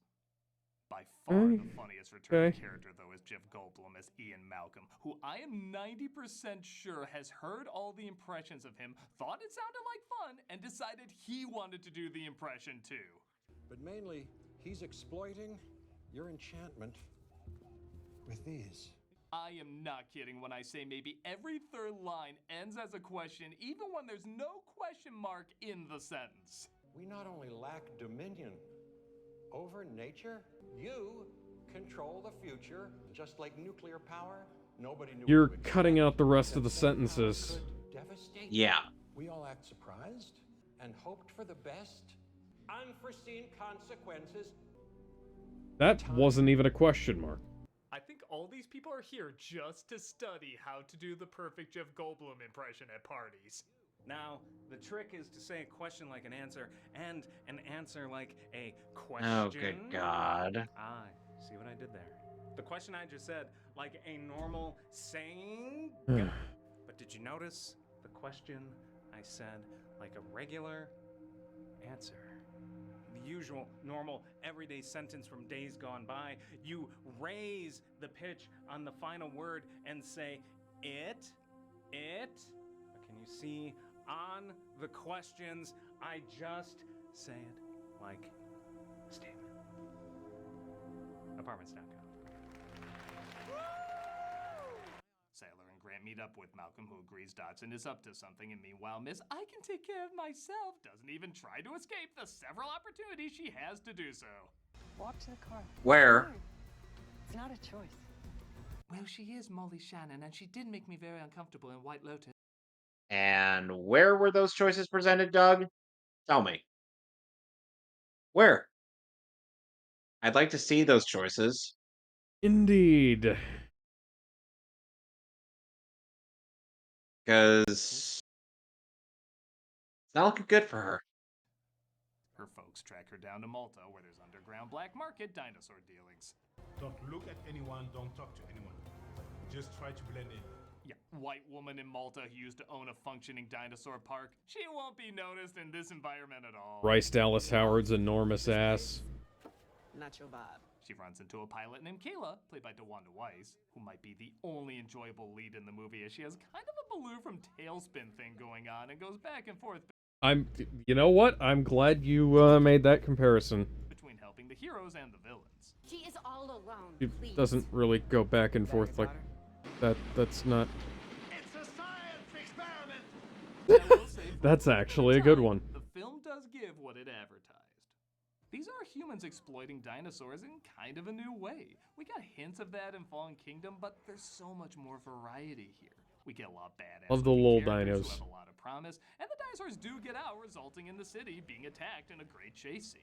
There's a dude The on fire thing you said in didn't the happen. background at one moment. Had this been the majority of the movie and not just 15 minutes, I think this would have been pretty awesome. I mean, at some point in time, you have to have the other plot. I didn't know he was. He's not. They're not paying any attention to him. They're after each other, dude. Like, Yeah. he's just doing that because he's like, whoa, that's his reflex. That's what he does. Oh. Where is she? I don't know. We handed her off to Santos. I don't know where they took her after that. Hold on, let me give you directions. It's a left on Stevens, a right on Oak. I'm sorry, I'm no good at multitasking and getting eaten. Yeah, remember that look they gave? Like, oh, it's Keep on. short and sweet, Doug. That's how it works. The next scene together, he's out of the picture. In fact, most of the cool people they were Yeah, building no, up here I'd would let him never get see eaten by again. dinosaurs too if he stole my daughter. From Raiders, if there was no gunshot. Do you remember how we used to get the Raptors in the truck? Yeah? Yeah. Hand harder. Like I said, though, this chase scene is a lot of fun, has good effects, and is appropriately goofy. I'll get you into that shitty sequel! This is clearly the last. There's gonna be another shitty sequel. Yeah, Jurassic World 4 is currently in development. I'm cautiously optimistic. Because they haven't screwed it up yet, but it's possible to do it at any time.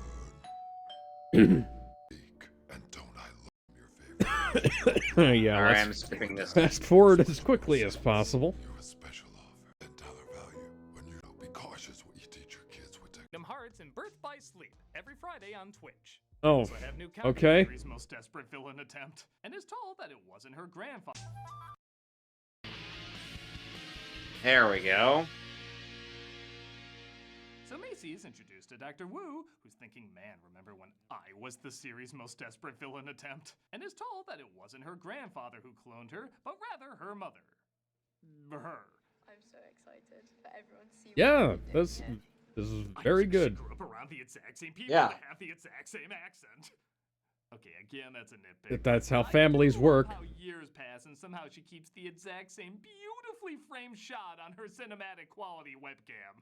Apparently she was dying though. Create a clone My to give laptop birth hasn't and moved injected Macy with an in unknown several cure that years. For some reason she didn't duplicate. Somehow this is the answer to killing off all the locusts to save millions of lives by injecting In fact, one with like that's similar just how DNA, but this instead stuff. of Actually, hang on. Quick, I gotta pause here. So, Doug, you have the same kind of shot in all of your videos.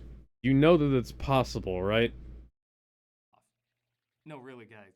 Dinosaurs. That's all we needed. Literally follow any of these clips you began with, and we be satisfied.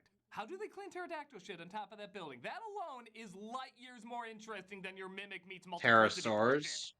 Eradicating them in a single generation. Of course, when she discovers her DNA can save the world, she runs away. It's kind of her thing. The places she should stay, she flees, and the places she should flee, she stays. She runs into Sattler and Grant, who are having. I mean, you know, if you found out that you could help Oh. save the world, you know, it's. If you're gonna eject, I only got one chair and she's in it. You don't have parachutes? I wasn't expecting company. That's why the chair behind the pilot is the only one that ejects. Wait, what's the logic behind this? I have to admit, the cinematography is. I mean, it's an old plane. I don't know what else you want out of it. Gave a shit about the person in that seat, this would be pretty suspenseful. I was gonna say, that's actually a really good shot. You can make a CGI shot like that look really good if you have a fixed camera perspective. Doesn't really see it. No, it's shot great, and there's no talk It about Loki. Therizinosaurus is blind. Yes, it really doesn't know what it's looking at. The thing has no functional eyes. Yeah, you could see that by looking at the blue tint. About his wrongdoings, or rather, one choice word. Dodgson. Malcolm. What? Oh, sorry. People would comment if I didn't work into the joke somehow. Got it. Owen and Kayla run across a T-Rex and a Giganotosaurus who have the epic battle. What? A nose scratch. You only won because a butterfly flapped its wings in Peking. How non-threatening have these dinosaurs become? Remember how terrifying the Dilophosaurus was in the first film? Well, it just looks like he took a hand puppet off somebody's arm. He's strangling it. Like a yeah. Like if you don't know how to get out of it, a hard crank on the throat is gonna hurt you. Dodgson figures the game is up and decides to burn the remaining locusts he had sealed up. They escape though because this goddamn place has the worst security. You would think these failed dinosaur parks would have improved that by now, which causes the forest to set ablaze and even distracts our heroes trying to escape. Should we all lean to the left or something? That's a very constructive. Thank you, Maisie. Wait, hand me that water. If we just apply water to one side of the car, maybe then we can. Oh, that didn't work. That's actually not a bad joke. New as the original cast finally catches up with the current cast.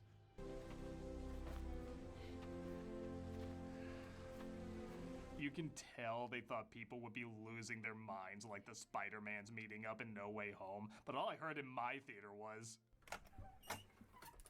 "Ah, shit, this ain't Top Gun." But oh What? no, that Gigantosaurus arrives to not be scary. That wasn't Yeah, funny. we saw him for like a minute, and now we're supposed to be scared the whole climax is around him. But Malcolm has a plan. Come on. This locust on fire. They fight the beast off. That wasn't funny either. That was badass. Jurassic World? Not a fan. I see what you're trying to do, movie. You're trying to bait me to make the obvious joke that everyone else has made, like, oh, that sums up the franchise right there, but I'm not gonna do it. I'm gonna do it with an even more appropriate scene. It's rebooting. No, it shouldn't be doing that. Here's an important scene. One of the people helping her Feel like I heroes just work got for fucking Dodson stabbed is by no that longer working joke. for Dodson. I'm sorry, I read that wrong. This goes without saying and is a waste of everybody's time. Huh, when did that knife get there? Weird. This whole movie is like Janos from Ghostbusters 2 saying, "If everything you're doing is bad, You know, I want you Alex, to know this." Yeah. you would think a knife through my lower stomach would be a bad thing, but it ended up missing all my vital organs. The thing, and then we all All of them? Mr. Goldblum, the Yes, all of them. Gee, I wonder if the bad guy in this is gonna get killed by a dinosaur. Please take an ungodly amount of time building this up so you can surprise us with the way every other bad guy in these movies dies. What's your story? Everybody has weird final quips in this. At this point, it makes sense that somebody's final insult was, The dingo ate your base. What? Who says he wants to atone for his mistakes, but nobody listens to him except Macy. It's okay. It's okay. I think we can all trust the girl who tried to kill humanity with the future of humanity. Look, it's like the logo. This movie's good. Kayla tries to fly them out, but I guess a well-structured three-way battle between the T-Rex, the Gigabitosaurus, and the hot dog fingersaurus occurs. Because so much was built up with that amazing no-scratch epicness. This isn't about us. No, that's the problem. It is about you. I want it to be about them! The T-Rex is killed. He sleeps with his eyes open to fool the audience. Hey, if they look right at the camera now, that shouldn't shock you. And he gets up to kill the Leave No Impressiosaurus, allowing our heroes to escape. Sattler and Grant hook up again. Everybody gives a look to each other like No, they hook learned up for the something, first even though time. they all learn jack shit. Yeah, you're going back to never leaving the house again. Nothing's changed. Dr. Wu creates the DNA to wipe the locusts out, and Blue is finally reunited with her child. I'm glad you actually covered that. It'll be a Jurassic Kid show called Blue's Clues. We're part of a fragile system made of all I just got the Blue's Clues Made a lot of joke. money. I know it has a lot of fans, but for the love of me, I can't follow why. Maybe some people just like to see films about It's about dinosaurs. family, and that's what really matters. But why not demand a movie actually about dinosaurs then? I guess the first Jurassic World is the closest we got after the first one with that. I personally didn't like it, but it did give us some awesome moments. If you want humans in it, that's fine, but do something new or relatable with them. All these characters are just so forgettable or dumb, bringing stories that are laughably complicated, taking away from what a lot of us want to see. I can't say this is the worst Jurassic Park sequel because there are a few cool moments where I know some others have none. But it is depressing that for such a fun and awe-inspiring idea as humans versus dinosaurs, every sequel almost 30 years after the release of the original feels so empty and lacking imagination. Go crazy with the dinosaurs in these movies, not the people. No one gives a shit about clones, locusts, or I mean, if you faraway didn't jungles. Just put the like the people ground out the film. This isn't Godzilla. Like, we're not out here. We're not out here specifically for the dinosaurs. We are the people who live on this planet. I kind of care more about them. Like, I want to see the things from their perspective. Like, this isn't Godzilla. Godzilla suffers when there's too much human shit. Speaking of which, Godzilla 1998. What happened? No questions. Just take the fall in order to get the money.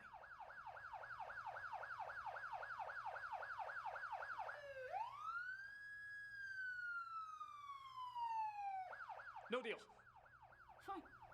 We'll take the money and you'll take the fall for us. So long, sucker. Okay, then. Okay. What?